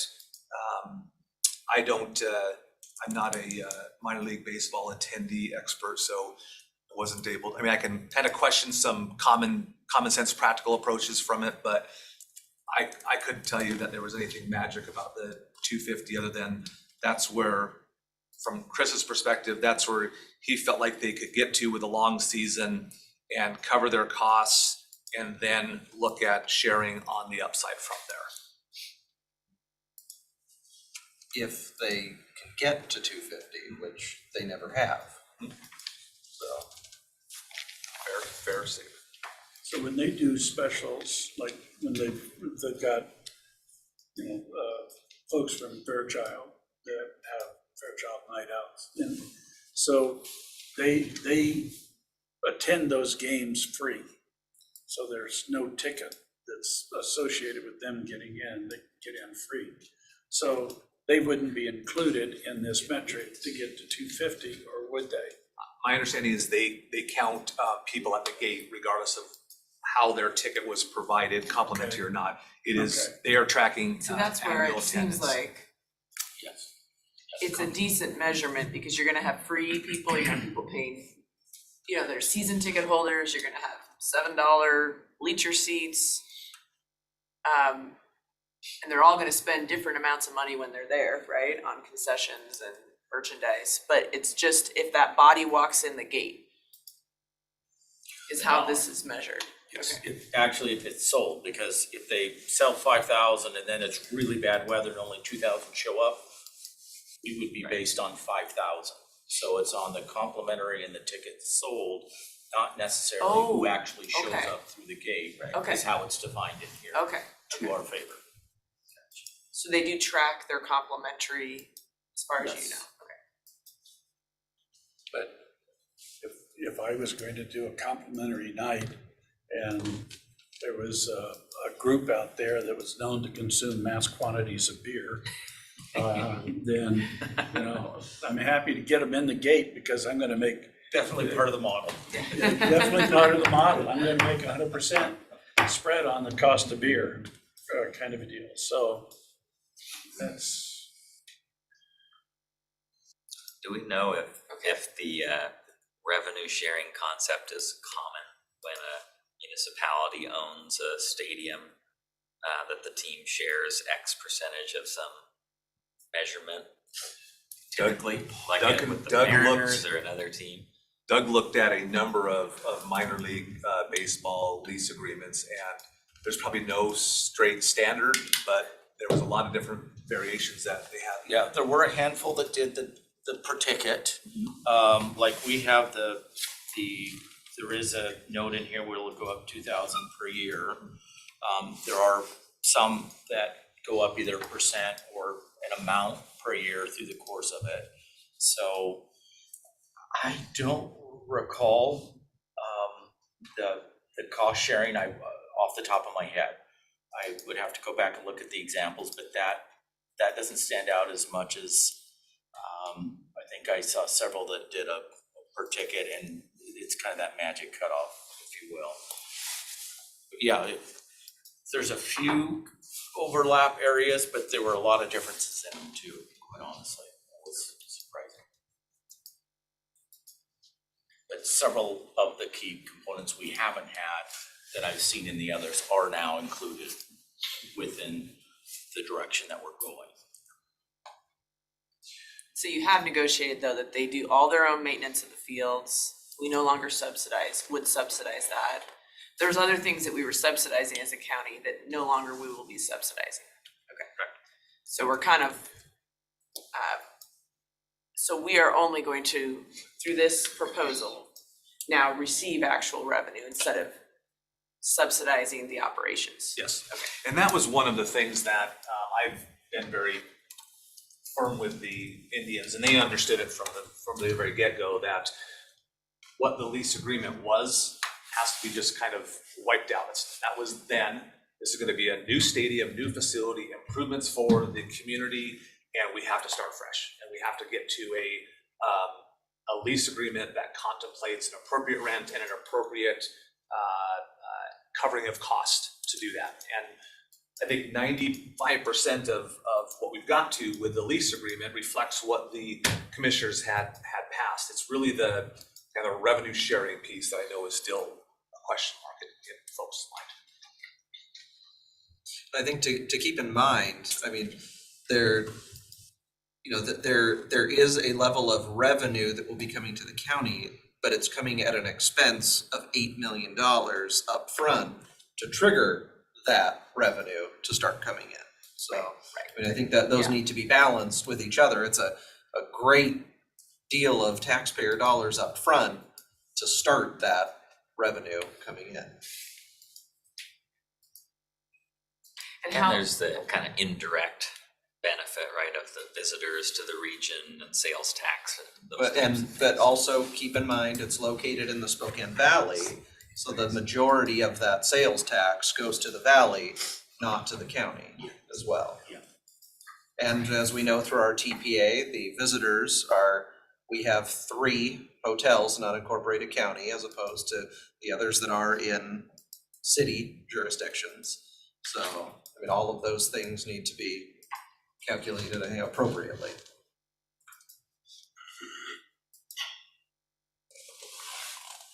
So as you noodle that one over, I'm happy to receive input and further direction on how you want to go with this. So I just wanted to have a touch with all of you commissioners, let you know kind of how the current draft looks. And I think next, if there's no more question on this one, Doug was going to brief on, as we begin to contemplate the construction, some methodology that we're leaning towards on a recommendation for it. Thank you for all your work on this. Yeah. Clearly, I'll just comment that clearly the concerns have made this a better framework, right, than it initially was. I'm feeling pretty good about the direction. I think it'd be a shame to lose our team. I know that the Indians were not the ones that did this, right, that forced the changes. It was Major League Baseball. It's a competitive environment. And I think it's a lot of benefit for the community to have this high quality of a team with the relationships you mentioned, Commissioner French. It's just a matter of finding that sweet spot, and I think we're getting there. I appreciate the work that's been done to increase the rent, take care of the operating expenses from the taxpayer's point of view. So I think we're moving in a good place. And there is now an idea for revenue sharing. It may not be perfect. It may not be what everybody would have wanted, but it is some form of revenue sharing. So thanks for the work. Okay. Back to you, Doug. Okay, I think we've got a presentation here. And I've included a few slides from the past just for background. Next slide, please. So just a little history about Spokane Indians, as mentioned. It's hard to imagine they started playing, but they did back in 1903. Our stadium was originally constructed in '58. A lot of stuff that we've already mentioned, the change from 38 games to 66 annually, going from the short to the long season. A little bit about the team and the employment, and again, the attendance we mentioned earlier, the 234. 727 was last year's attendance, and they're projecting, if the improvements are implemented as anticipated, their goal is to hit that 275. Next slide. So again, just a recap of the fun work we've been at for the last several years here with that mandate that came down in 2020. We worked to bring on ALSC architects to help identify the exact improvements that would need to be made to meet those standards and guidelines. Next slide. And that's the quick recap. So what we're looking at here today, excited to talk about an alternative delivery method for construction as we look forward. So we'll go ahead with the next slide, please. So this is a snapshot from a presentation a little over a year ago. And the next slide will show the other items, but right now, as of where we're at today, we're about 90% complete with the design construction documents for that handful of 4 different items there, which represent about 23% of the overall remaining improvements. And that'll come into play here when we talk about the alternative delivery method. So next slide. And again, the remaining items, we originally looked at a 4-phase approach. And the first phase, if you will, has been completed. Next slide, please. Just a recap of the MOU. As Scott mentioned, there's really 2 different components in there. One on the funding and going forward, setting the framework for how we will work together to complete this. So these are just the key points that Scott mentioned that will ultimately come back to you in the form of a shared expense agreement, which we will be ready to come back and brief you on that in the next 1 to 2 weeks, whenever we may be ready. So that's under review right now. Next slide. Diving into the project delivery. So the traditional design bid build approach is what we have done, certainly within my department and at the county for many years. And again, this is a nice illustration I borrowed from ALSC, where essentially we bring on an architectural firm, complete 100% of the design documents, permitting and such, and then we go out to bid and we look to the qualified low bidder to move forward with the actual construction. Next slide. With the alternative delivery, the general contractor construction management form, again, there's some similarities where we bring on the design team, which we have, but you essentially bring on the general contractor that provides construction management, but they're brought on much earlier in the process and are involved at every step. And you can see with the illustration, there's more input, there's more communication, which I'll talk a little bit more about as we move forward, between that general contractor, and they actually will do bidding throughout the project. They themselves, I understand, can complete up to 30% of the work themselves, which they have to bid as well. Next slide.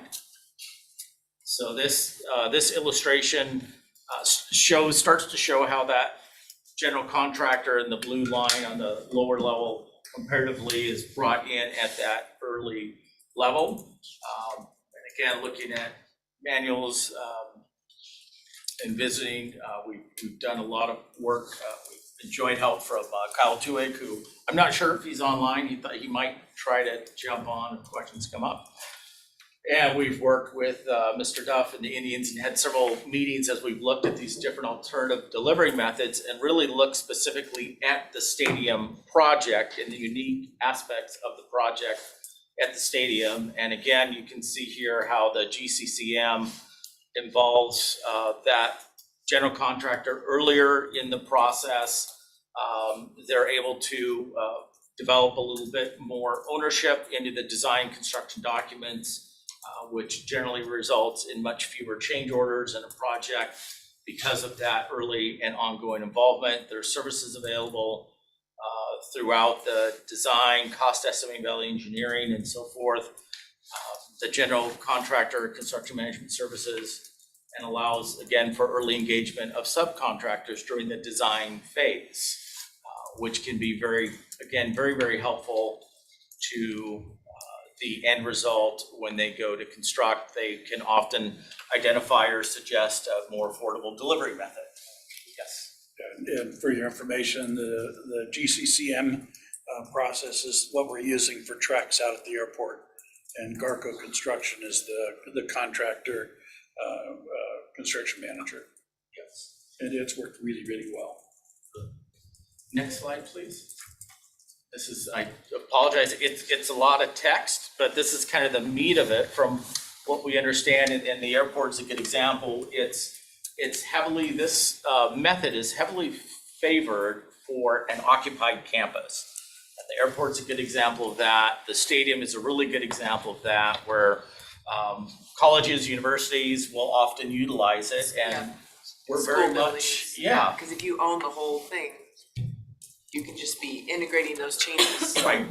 Right, and Better having choices. that same contractor from start to finish like in this case, we have a project that will be phased over a couple of years, and not having to have, say, a new contractor on site every couple of buildings or couple of phases makes a ton of sense. We're really excited over this approach. We also have unique sequencing and challenges where, like, the maintenance building needs to be demoed in order to make way for the future workout facility, which is the purple building. So we're looking to construct the maintenance facility is the green building there in the outfield, as well as the batter's eye. And you can see we have a combination. Most of the structures are within the campus itself. We have a couple that they're outside the fencing, so there is some opportunity to be able to construct those out, during the baseball season. But the majority of those structures will be greatly impacted by the baseball season itself. So again, this particular approach has had a lot of success for projects that involve very similar circumstances. Next slide. And here's just a few graphics of, I mentioned the 90% complete design. And so we're looking at the expanded clubhouse, the future maintenance building, and the workout facility. Next slide. And there's a rendering, just a rendering, again, showing some of the work. And that would be the expanded clubhouse and the workout facility there. Next slide. And so in looking at next steps, we have the MOU, which Scott briefed on. Next would be the shared expense agreement. If we're going to be entering into contracts, we certainly want to have the funding all sorted out.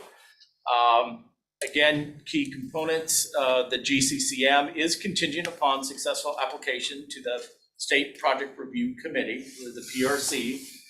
The county were required to assemble a team that includes an owner's representative. We need to bring an onboard special legal counsel that has unique experience to these projects.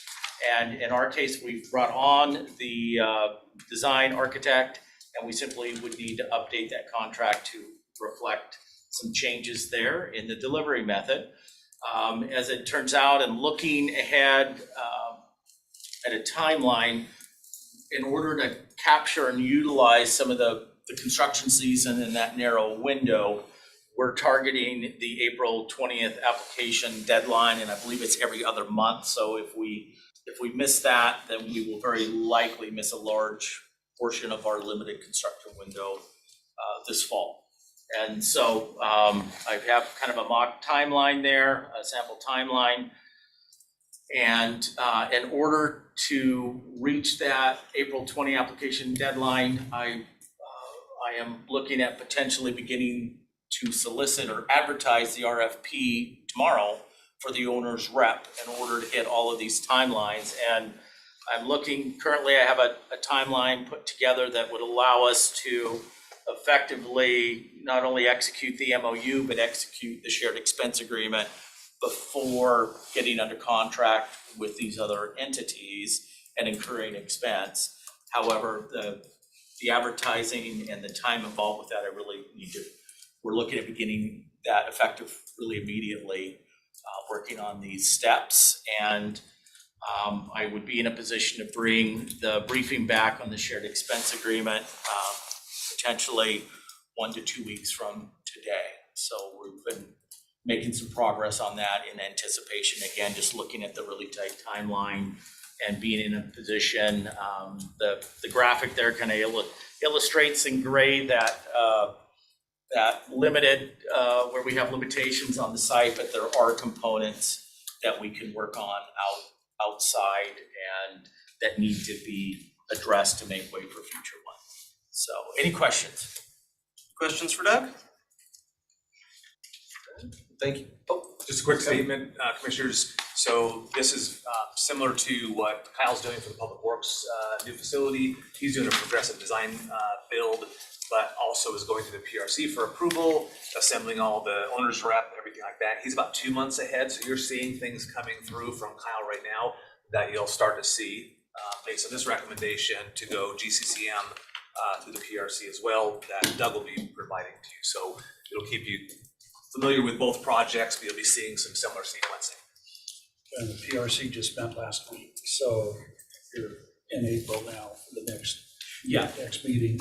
Yeah, it would be April 20th deadline, and I believe it's May 25th is when they would actually then have the meeting to review and make a decision right then and there would be May 25th if we are able to make that April 20 deadline. But if you're supportive of this, I will begin the advertising process for the owner's rep immediately so that we have the ability to make this timeline, recognizing that there's some time before we would bring them under actual contract, and we have other steps that would have to happen before that. So I don't think you have to have your owner's rep identified to go through the PRC. Larry Crowder just did that for the airport last week, and we don't have an owner's rep identified for that yet, but we got approval to move forward with that. Okay, I've been advised differently, but I will go back to the team and make sure is the airport certified? I know there's the ability to certify where you don't have to go to the PRC for each project.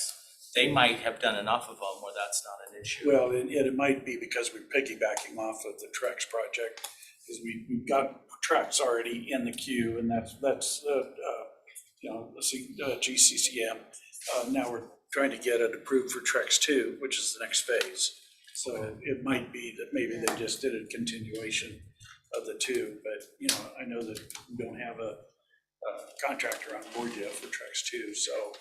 But you might give Larry a call and just see how they went about that. Okay. Yeah, we're working with, Kyle has been helping us too with this, but our understanding is if we don't have an owner's rep on board, we're not able to apply. That's one of the criteria that they look at, but again, I could be I may not be understanding correctly, and I'm happy to. Yeah, maybe there's something triple verify getting. There very well could be, and that I think that's very possible. Thank you for the detail here. This is great. You've really mapped it out. Deadline of March 2025. Hell, you gotta work backwards. There's another page or two, but we're trying to map out at least those next steps that have to happen. It's critical. And if you're comfortable, I'll go forward with at least, the advertising so we can stay the course for now, recognizing there'll be an ability to that have to come into play. But if you're supportive, I'll go in that direction and we'll see where we land. Okay. Thank you very much. Thank you. And next, we are welcoming back Rick and let's see, Gavin. There he is. Yes, he is. Right back here. All right. Yeah. So come on up. You can take an open seat wherever you'd like.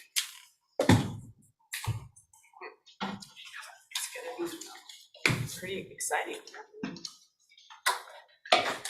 Good to be back again, and I'm hoping that everybody's had a chance to look at the joint statement. Jared's been really helpful getting that process. I have your hard copies if you want them. That would be great. Okay. So the top one is the clean copy, the bottom one is all the track changes. Track changes will explode your mind a little bit. At least you didn't print them in color, so that's good. You get 4 different government bodies involved in track changes. Uh-oh. Amazing. Yeah. It becomes a rainbow. It's a rainbow.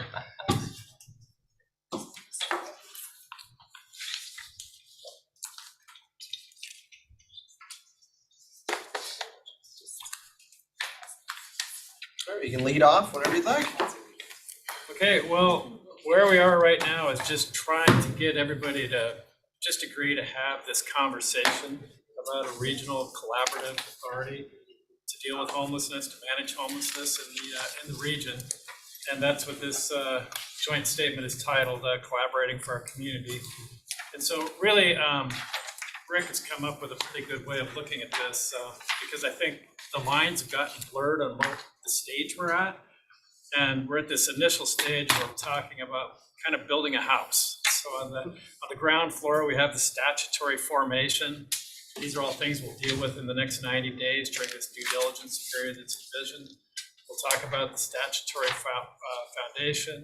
Next floor up, we'll talk about the finances, the data that would be supporting this. Next stage up, next floor up would be the staffing. And so really just building an infrastructure around what a regional collaborative system would look like. And again, another good analogy that Rick brought up is when cities and counties spin off services, as we often do, whether it's transit or regional facilities for entertainment or animal control, and the list goes on and on. When you're setting it up, if you were setting up a transit organization, you're not going to be talking about the schedules you're going to have or the buses you're going to buy. You're going to be putting together this organization, and then those professionals that come into the organization are going to make those kinds of decisions. So I think there's been a lot of uncertainty, like what is this process doing? What decisions are being made that specifically affect the delivery of homelessness management services? And the answer is absolutely none. We're right now looking at just the concept of this regional collaborative system and those elements that I just talked about, the legal and the staffing and the financial and data elements of it. And that's what this joint statement attempts to do. So to begin that process, we would like to have this joint statement. It's being considered tonight by the City Council of Spokane City. The Valley doesn't have a meeting tomorrow, so that would be next week that they'll be considering the same thing, but it would be great to have the big jurisdictions then signing on to this joint statement. And once that happens, we'd like to get out to every single jurisdiction within the county and have them likewise sign on, be a part of this due diligence process during the next 90 days. So that was one of the things I wanted to ask is why didn't we have some of the smaller populated jurisdictions signing on to the first, with us? We weren't sure that the track changes would handle that many. There's a limit. No, I mean, honestly, it was the notion of it because of that mission creep and what's actually being accomplished here. It seemed like just getting the three big ones on board and kind of defining that landscape would be really helpful. And then it would be a much easier conversation. We have meetings set up with the West Plains already and Cheney. We're heading out to Liberty. So we'll get really busy after that. Okay. Occurs.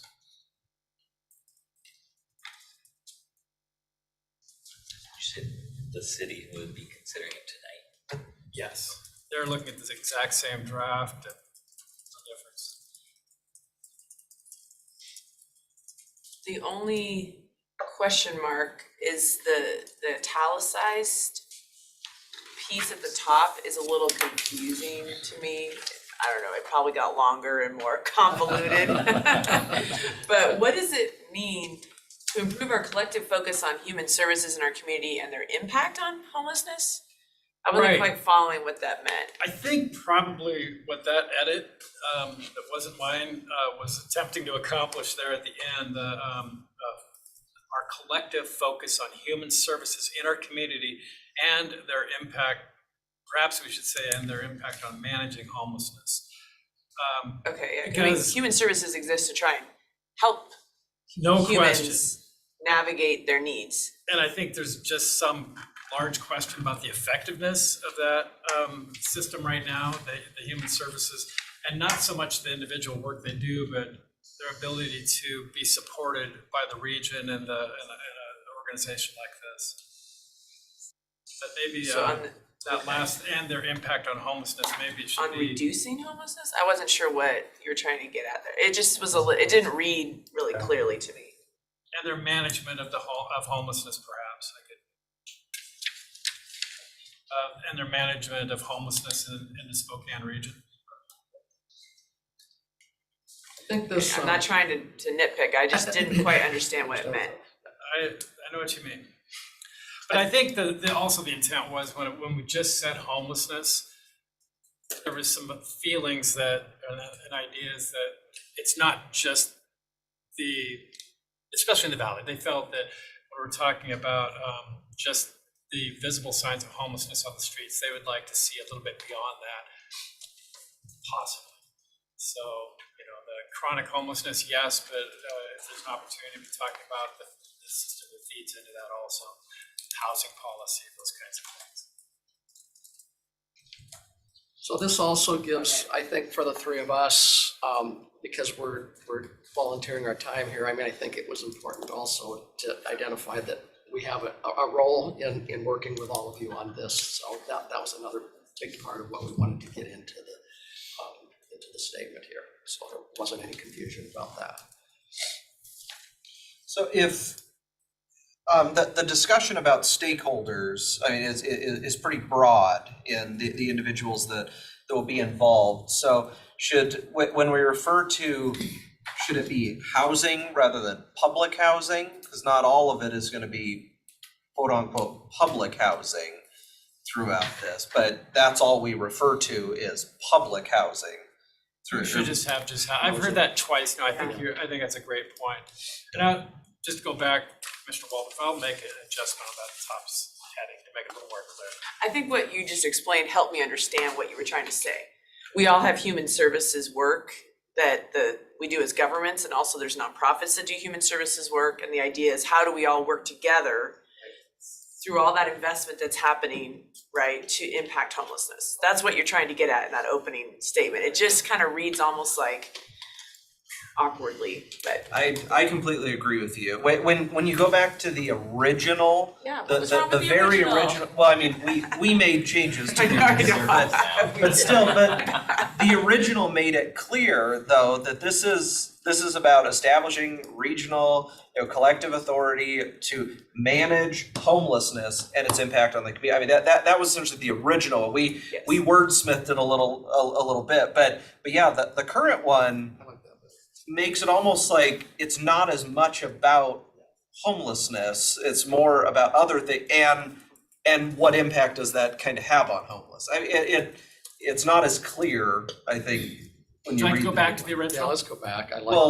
Maybe to our original. yeah, we want our original. But yeah, our original edited.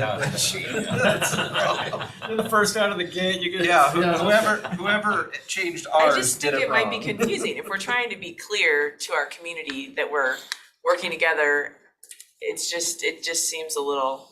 I'll work with Jared to go back to the original that the county saw. And I think between the 2 or 3 of us, we could find that, put that in. We'll get rid of public housing. I agree with that, Commissioner Kearns. Yeah. Because I mean, we have landlords that we want to work with, right? We want to work with the entire community that It's provides not all housing. public. It's not all public housing. It's Yeah. going to be both. Public and private. Yes, sir. So when you go to the smaller communities, and I know that I've had conversations with a number of them, there are a couple buzzwords that scare the heck out of them. When you say regional, it means you're gonna put them in my backyard and I don't have the resources to be able to manage this. I'm barely hanging on to manage what I've got. And so that is concerning from an elected official standpoint, but it's also concerning from a local resident standpoint. My city can't afford to provide basic public safety. How are they going to be able to protect me with an increase in homelessness in my community? So be aware that there's that underlying fear that is out there that you'll need to be able to address.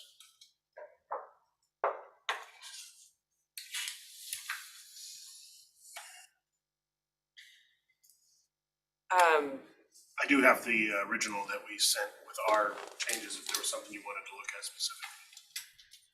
What was the intro? Just read that the subheadline. The subheadline reads, Spokane Regional elected leadership announces a 90-day due diligence period to evaluate a collaborative effort to respond to human services and the impact of homelessness in our community. That was some good stuff. Yeah, that was. You guys were sharp that day. Wow. That's good. I think that, I mean, like it's basically the same thing, It is. just worded, I It's- think, it's- a little it's- bit more clearly. It is. It's better worded. I like that. It makes more sense. So what, I know I'm getting ahead of the statement, but when you go to the backside and we talk about gathering stakeholder input, I know we're just talking about in this 90-day period, we do want to get feedback on different models, on what a structure might look like, how would it be accountable, to the community and funders and all of those things. I just know that a lot of community members feel like a lot of the decisions that have been made, over the last year have been scattered without a lot of public process. we don't have to come up with that entire public process during the next 90 days, but I do think that's what you're trying to get at here, right? That what are your just initial thoughts on how we might gather some of that input over the next 90 days to just get some touch points with folks? I know we talked about, I know you have Sarah Schwering, right? Sarah's helping As a us on- communications person to yes. get some sort of website or communication means where people could weigh in on ideas, share their thoughts and experiences and their concerns. Again, there's no decisions being made, but it would be good to get a way to gather some of that input. Because I do know that I've heard from a lot of folks, you know, over the last year that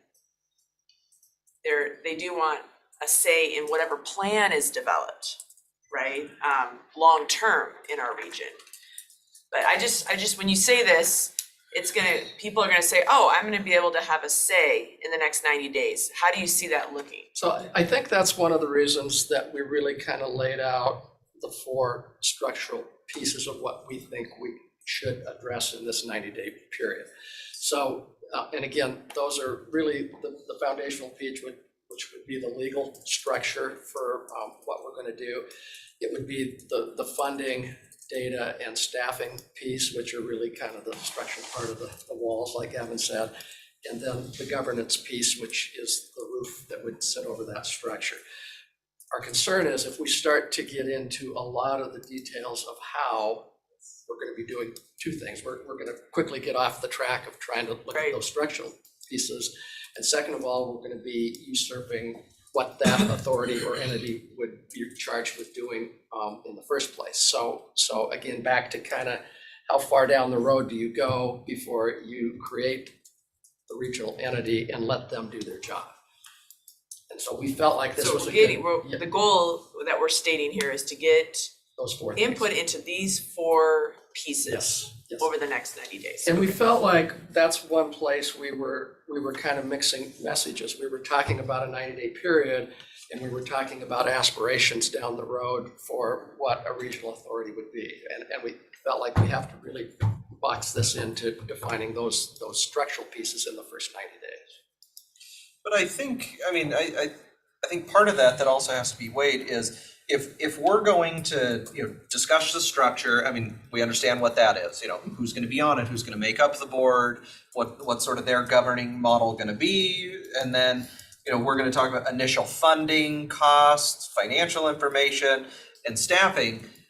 If we have no idea how that is going to operate, what concepts they're going to utilize as far as, impacting or reducing homelessness, how comfortable should we be about dedicating funding when we have no idea what direction they're going to go to impact homelessness? That they could take it in a direction that none of us agree with, but we will have committed funds towards that effort.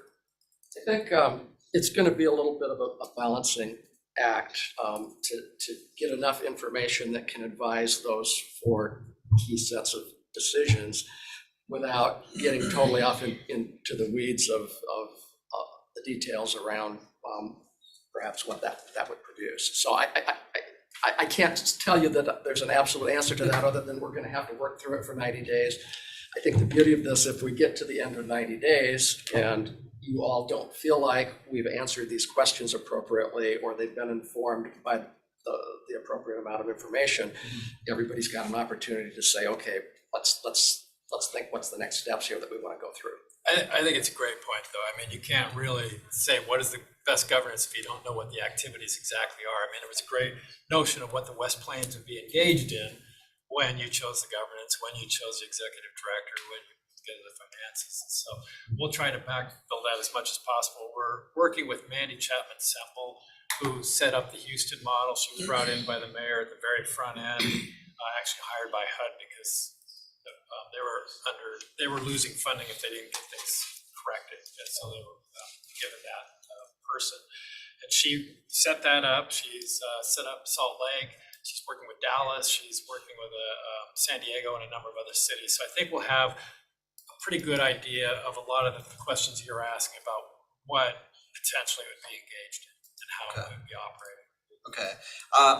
I don't know if this is accurate, but I was told prior to the 90-day, or prior to whatever due diligence period Houston had, they had sort of a 2-day long intensive meeting with all their electeds prior to that, to kick that. Is that accurate? Is that an accurate statement? Yeah, I think the coming together with the electeds, with the jurisdictions is really critical. And so we want to, it probably won't be right at the front end for the very reason you brought up at the outset, getting the smaller jurisdictions involved. But as soon as possible, we will have that, one or more meetings like that. I'm meeting with leaders and a variety of providers this evening just to get their sense of how they would like to do their stakeholder process for the providers.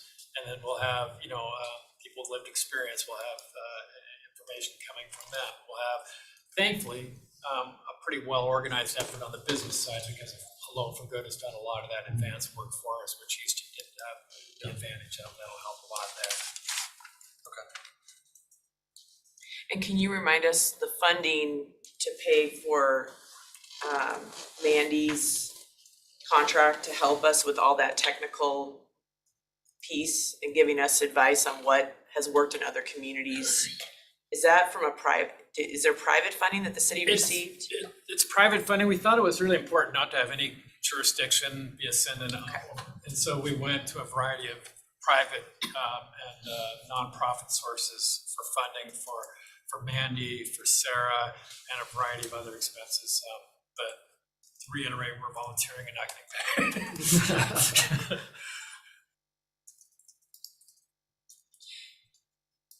Is it important to mention some of the data or technical, or is that just assumed in those 4 points?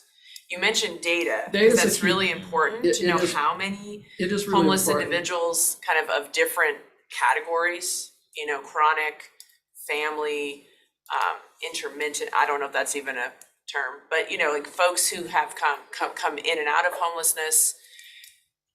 I'm assuming in this 90 days, we're going to really dig into those numbers to understand the breadth and depth of what we would need to look at, because that then would determine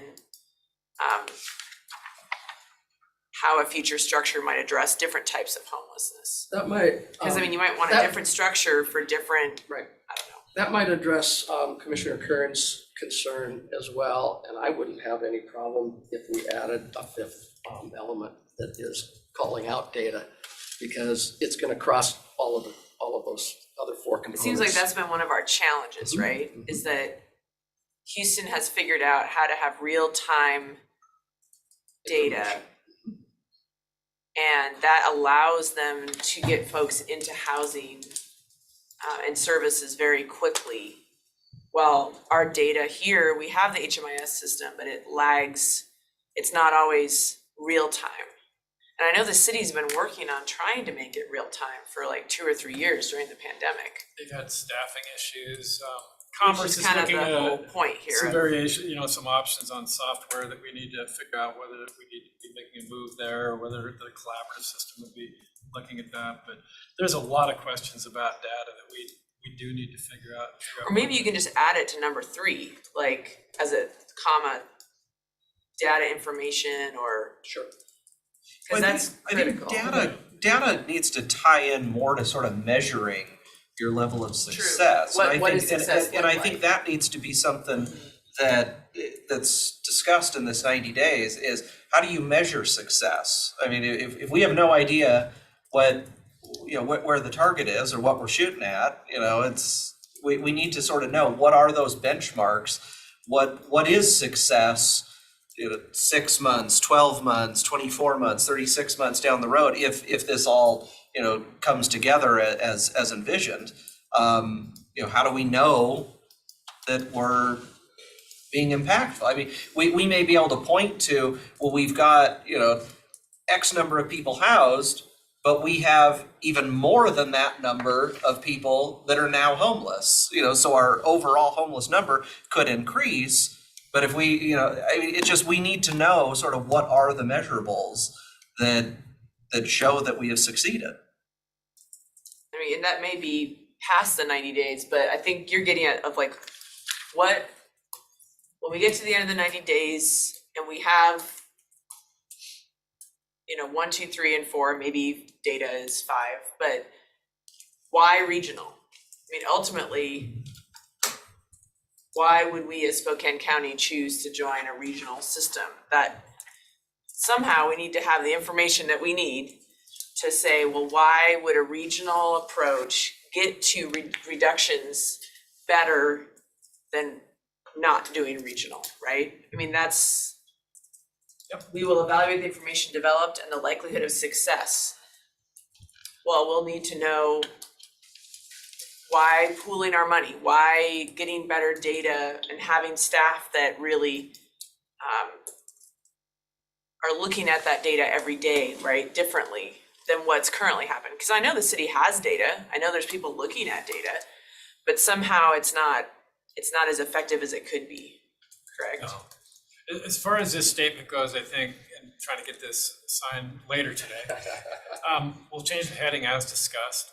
I'll add an additional numbered item under the next 90 days heading that will, as Rick said, add data, and we'll put something in there about that. I think we should also add just one more item for tracking success. I think that's a great point.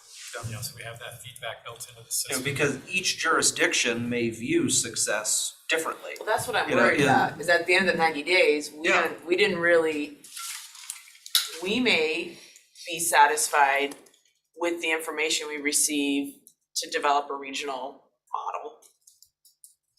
But another jurisdiction may not be satisfied. I don't know if we've set those expectations, but I guess that's part of taking a risk. That's why we have a due diligence period, I think. We may not have the answer, maybe the due diligence period doesn't provide the answer of what, all the answers about what success looks like, but we can pose that question and fill in a lot of information on what would success look like after X period of time to the county, to the city, the valley. So we'll add that in also. And you're right, I don't think we have to answer all measurables yet. But I mean, I think we should definitely keep that front of mind, though, that, I mean, different people could view success differently. I mean, so, one jurisdiction may say, number of people who were homeless that are now housed, measure that's success. Other people could say, well, it's a reduction in the overall point in time count of people that identify as homeless. Another one could be number of individuals served.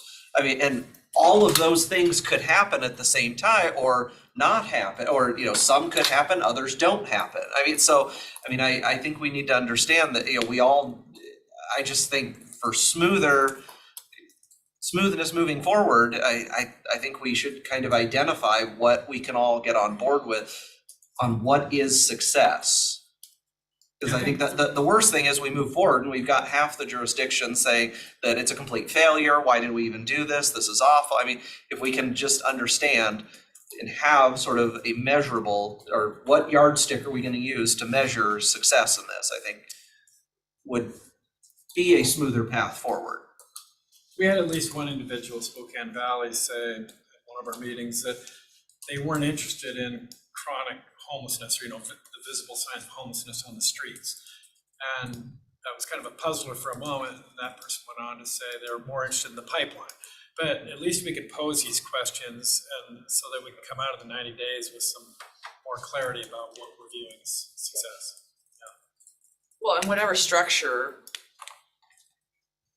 is created, we'll have to go through all that. And it's not just, we're not going to give up the opportunity, right, to make those decisions down the road about what is success look like, just by after the 90. Right. Based on what you learn, right? What is it Like success? maybe the authority that is, I'm just making this up, but maybe an authority that's created has to come back to the jurisdictions that created once a year to, relook at the indicators of success and make sure they're still accurate. Kind of what Patrick Jones has been doing with the Priority Spokane data trends process, like re-looking to see, is this data point even relevant anymore around homelessness? Or is there a different one that actually gets to the heart of it better? But I don't think we're giving up our right to do that in this first 90 days.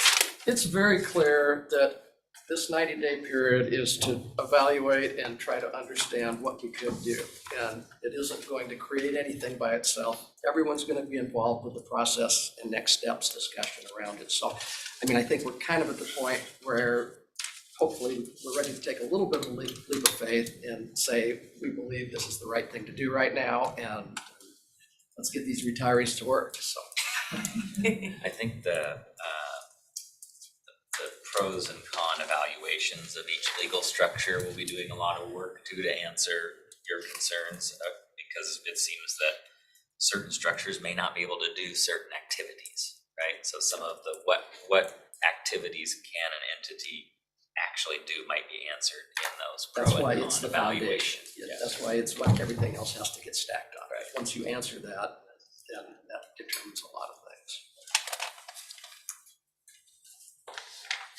So I think we have 4 changes. Jared and I will work, and Rick will work on that following this meeting and get it back to you real quickly, and then get that back over to the city for tonight. I'm sure they'll be doing this by leave with numerous amendments still on the fly. And you actually identified one that I saw from one of the council members. Rick said they were planning on making the amendment anyway on the public housing. Oh, okay. Too, so that's perfect. Yeah, I didn't hear anything that I think the things you suggested improve this, and I don't see anything that would be controversial, quite honestly, to anybody else. So thank you. In addition to that, I'd like to thank Scott. He's been really helpful in kind of setting us up. I mean, when it comes to who's doing the work and things, obviously Kat Nichols and George Dahl are already, they're kind of identified, and Scott set us up with that. One of the other questions we have is, as we do the due diligence, we know we're coming here as a standing item every couple of weeks, hopefully for a much quicker update for your benefit. But also we envisioned in the due diligence process just having 2 members of the jurisdiction legislative bodies coming to just regular work. And so I'm wondering if, for instance, in the city we have, we're just pulling more or less left and right. So we have Brian on the left because he's council president, and then we're pulling Jonathan Bagel on the right. He expressed an interest, and so that's what we're doing there. I think we had some conversation about Mary and Commissioner Cooney and Commissioner Waldorf here, but would that work, or do you just want to do it as a whole, as we're doing now, as we do the due diligence? I'd just because of the timing and stuff, I'd like to suggest, Commissioner Waldorf and Commissioner Kearns as part of this effort, because both of them are immediately available, and this is 90 days is not a very long window to be able to put all this together. So that would be my suggestion. I'm willing to jump in there. I kind of inserted myself last week. I was like, Gavin, we need a draft. Get us a draft, because this takes a while. Right. Yeah, I'd be glad to take part in it as well. Do we want to wait for Commissioner Cooney to be present before we make a decision as a board about who's representing the board on that group? I also thought your expertise, it might be good to have different commissioners weigh in when we're discussing different pieces. Like, for instance, the PDA, you and I were talking about your experience setting up the West Plains PDA. And so, I mean, it could be that we send 2 people, depending on what the topic is, of the conversation, which of the 1 of 5 we're talking about. That's great. Just let us know, and won't be starting that for about a week anyway.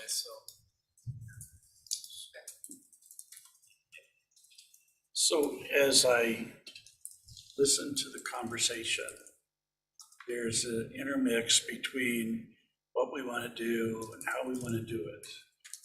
And it reminds me of when I led the effort to restructure STA. And we did an extensive community outreach. But what we asked the community was, for what? What do you want STA to look like? what is it that would be the ideal transit system for you? And then we left it to everybody else to develop the how. And then we came back and said, okay, you said you wanted this is how we're going to deliver it. And I'm just wondering, I hear a lot of the same kind of overlaps in this conversation where you could end up becoming consumed with the how before you identify what it is that everybody wants to ultimately happen. And I know that the perspective of homelessness is not uniform across the region.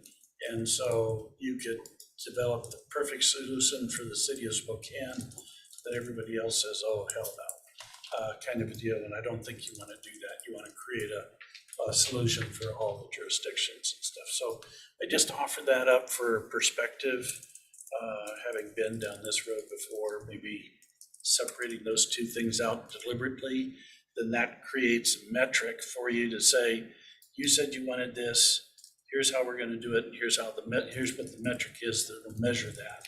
So you have, and that's exactly what we did with STA. We said, we're going to customer survey, we're going to do cost per mile and all of that to measure how successfully we are addressing their what.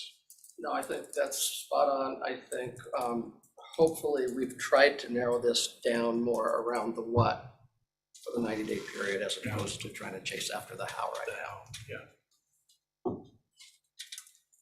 Kind of like I saw LJC too. We had that same kind of stakeholder. Yeah. Yep. Sparber did the.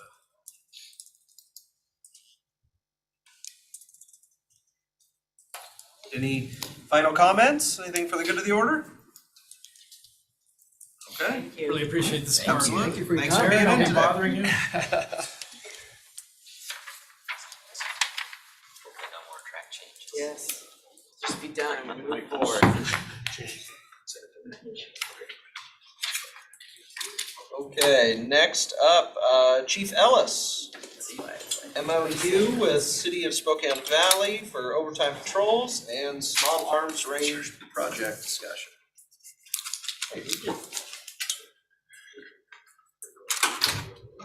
I'm gonna just head down there.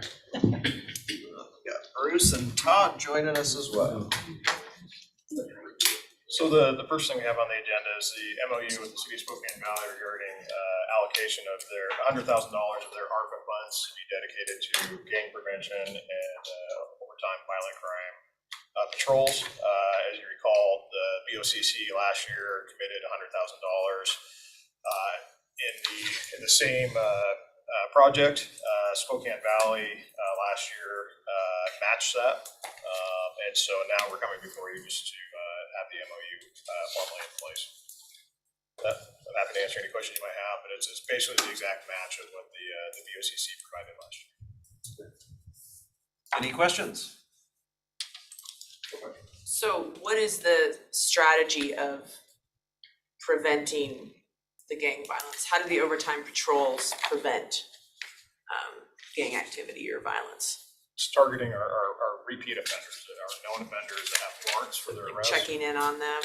Yeah, specifically looking for the ones that we know are causing problems in our community, ones that have warrants that need to be arrested on those and removed from the street, providing a visible presence in high crime areas where we know that gang activity is occurring to try and prevent any kind of retaliatory actions. So it's really more intervention. It is. Okay, rather than prevention. Yes. Not working upstream with at-risk youth. It's really intervening, knowing it's disrupting. Current, yes, okay. Absolutely. Okay, thanks. Okay, and move on to the small arms range discussion. And with that, we were here last week. We've got some updated information regarding where we stand on the project status as far as funding. I'll turn that part over to Todd and to Bruce. Bruce is back, so he's able to participate in the conversation. Good afternoon, or good morning, I should say. Feels like afternoon. So we've gone back. We did a lot of work since we last met last week. Had a chance to follow up with conversations with Bruce, also with the budget office, with Randy Bischoff and stuff. And so for now, I think we're at a point where we can step back from our request at this point. We believe there's still room in the contingency to handle more of the projects. We still want to get together with Bruce and see if he's aware of anything coming that we're not aware of. But at this point, I guess the short of it is to say that the contingency that we believe in place is based on the project cost. So total contingency, we believe after the discussion with the budget office, is about 2.15 million for the overall project.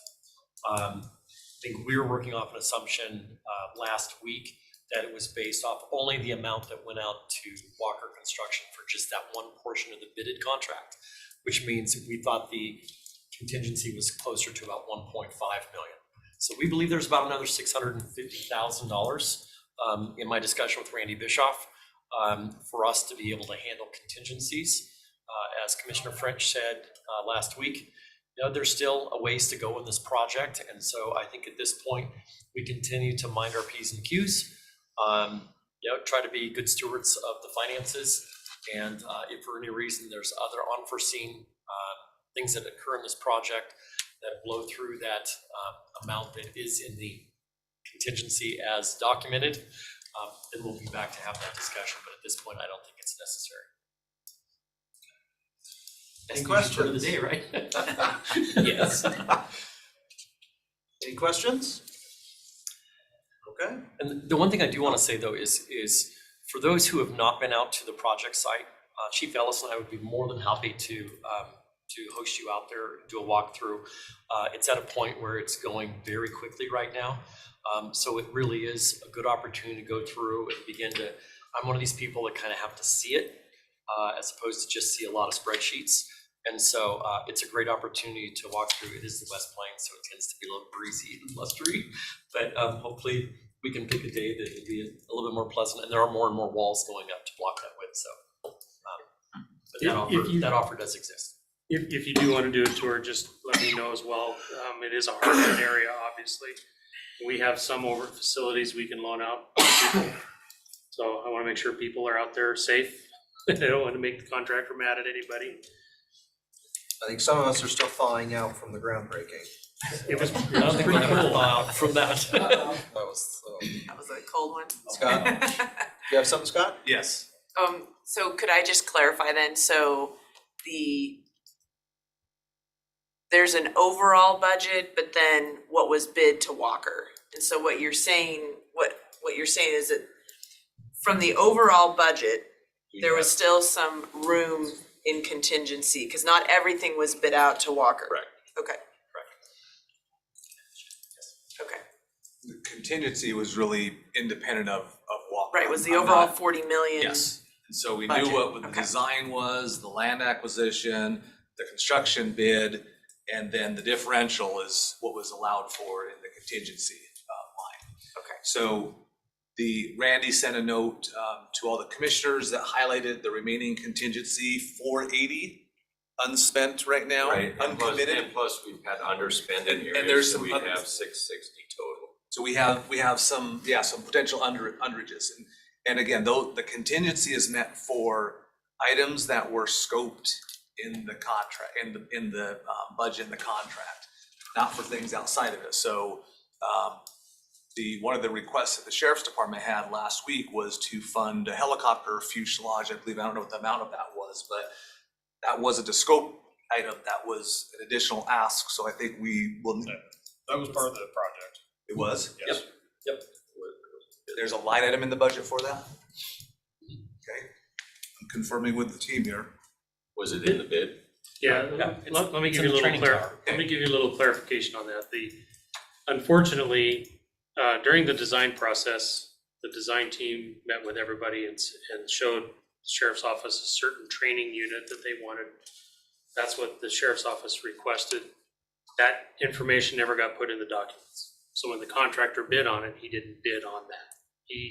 The documents say helicopter fuselage sitting on top of this tower. So they just went to eBay and found a helicopter fuselage and $18,000 and said, well, there you go, right? Which doesn't meet the sheriff's office requirements at all. So we've gone through a lot of hoops trying to find other fuselages and stuff to make that happen. So while it is technically part of the contract, there wasn't enough money in that piece to even cover the fuselage, just because the information was lacking on the documents. Okay, I stand corrected. Thank you. Okay. And I just want to say on that, so Chief Ellis has done an amazing job. I probably stepped in what the design team should have been doing, and was able to locate a surplus fuselage that matches what we utilize. So it'll work really well. It'll line up with our training needs. So. All right. Perfect. Thanks for being here. Thank much. you. Thanks for the Thanks update. to the Thanks. budget office for helping out too, and thank you for reaching out, Todd. Absolutely. I got all the questions answered, so Cool. thank you though for it. And at some point we'll get out there, maybe when the weather is a little less blustery. I don't know when that'll be, but I do want to touch base with you too at some point, also about all the work that the county's been doing with the city in doing the track shelter upgrades as well. So I think we're gonna try and get a tour soon. let me know. I can point let's- stuff out that Yes, that would be great. otherwise may not get pointed out. Okay, So thank you. thank you. Okay, next we have Justin Johnson. Justin, there you are. All right, so you're gonna be talking to us about single case agreement with Best Thurston. So take it Yes. away. Good afternoon, Commissioners. Scott, sorry I'm not there in person, have conflicting schedule this morning, so appreciate your patience with me. Single case agreement before you is with South Sound Behavioral Health Hospital. Information has been provided to you on what that agreement looks like. This represents the agreement, the services already provided to an eligible individual under our contract for involuntary treatment services for an out-of-region hospital. These are common for individuals who are placed for all inpatient involuntary treatment services when they don't reside within one of our local hospitals where we have contracted agreements already in place. Oftentimes, these come up if and when placements aren't available locally and or when they're the only beds available across the state. Oftentimes, the psychiatric needs of the patients that are placed there have exceeded the ability of our region to be able to provide, which is why you see them being placed out of region. As part of the second slide of that South Sound, you'll see that the per diem rate that is identified is the state contracted rate. So we don't pay any higher than what the state has already agreed to as part of their contracted services. Just gonna verify that this is a standard process and standard payment rate for those services. Again, paid for eligible individuals under our involuntary treatment services within a residential psychiatric facility. And you'll see quite a bit of these because lately there has not been a lot of space within the hospitals in our region, often having to do with COVID, but even with the resumption of services and scheduled appointments within there, oftentimes there isn't a sufficient placement for psychiatric beds, which is why you see a lot of them, especially from our front row communities, being placed out of region. Any questions? Any questions? No, looks like we're all good. All Awesome. right. Thank you so for the much. update. Thank you. Okay, so this brings us back to miscellaneous. We have one item, Ashley Cameron, about contract with Nationwide for 401A accounts briefing. Yes. So just as a refresher from before, and just wanted to give you guys a heads up for what's coming on consent next week. For many years in the past, Spokane County employees have been able to utilize a 457B account, which is essentially, if you think private sector, a 401k, right? So we enable in the public sector through Nationwide the 457B, and any of our employees who wish to defer their funds into that program are able to do so. Through that program, Spokane County has fiduciary responsibility for the program and the benefits. And so through that, we have put together an oversight committee, we have bylaws, and we meet to do our contractual compliance review with our vendors, and work with them whenever we do any sort of advising or updates to our 457B investment plans. Through resolution cleanup, we found that we had not yet added the 401A as well into the resolution. So 401A accounts are available under 2 of our current CBAs that were negotiated in 2022. So our DSA and our LCA contracts both include a 401A, which is a match account through part of the bargaining process this last year. So this is strictly just a cleanup to the resolution with the addition of the number 401 and the letter A to all of our same processes. Nationwide still continues to manage the accounts for us. That same committee that is comprised of Spokane County employees meets with Nationwide, and we go through our due diligence process. So it's truly just a language cleanup that we hadn't caught. Thank you to the auditor's office as they're going through their regular audit process. They noted it. So you'll see it on consent next week. That just includes the addition of the 401k account or the 401a account. Any questions? Sounds good. Okay, thank you. All right, I was also asked just to remind those who, well, all of us make sure that we get our planning commission appointments in quickly, as well as we both have to select 2 at-large members. So if you haven't selected the 2 at-large, I did mine this morning. So be sure to swing by, talk to Gina sometime today for your at-large picks as well. Is that marking the list? Yeah, yep. Thank you. Yep, so, okay, so any other miscellaneous items for, because it looks like we do have an executive session queued up, so.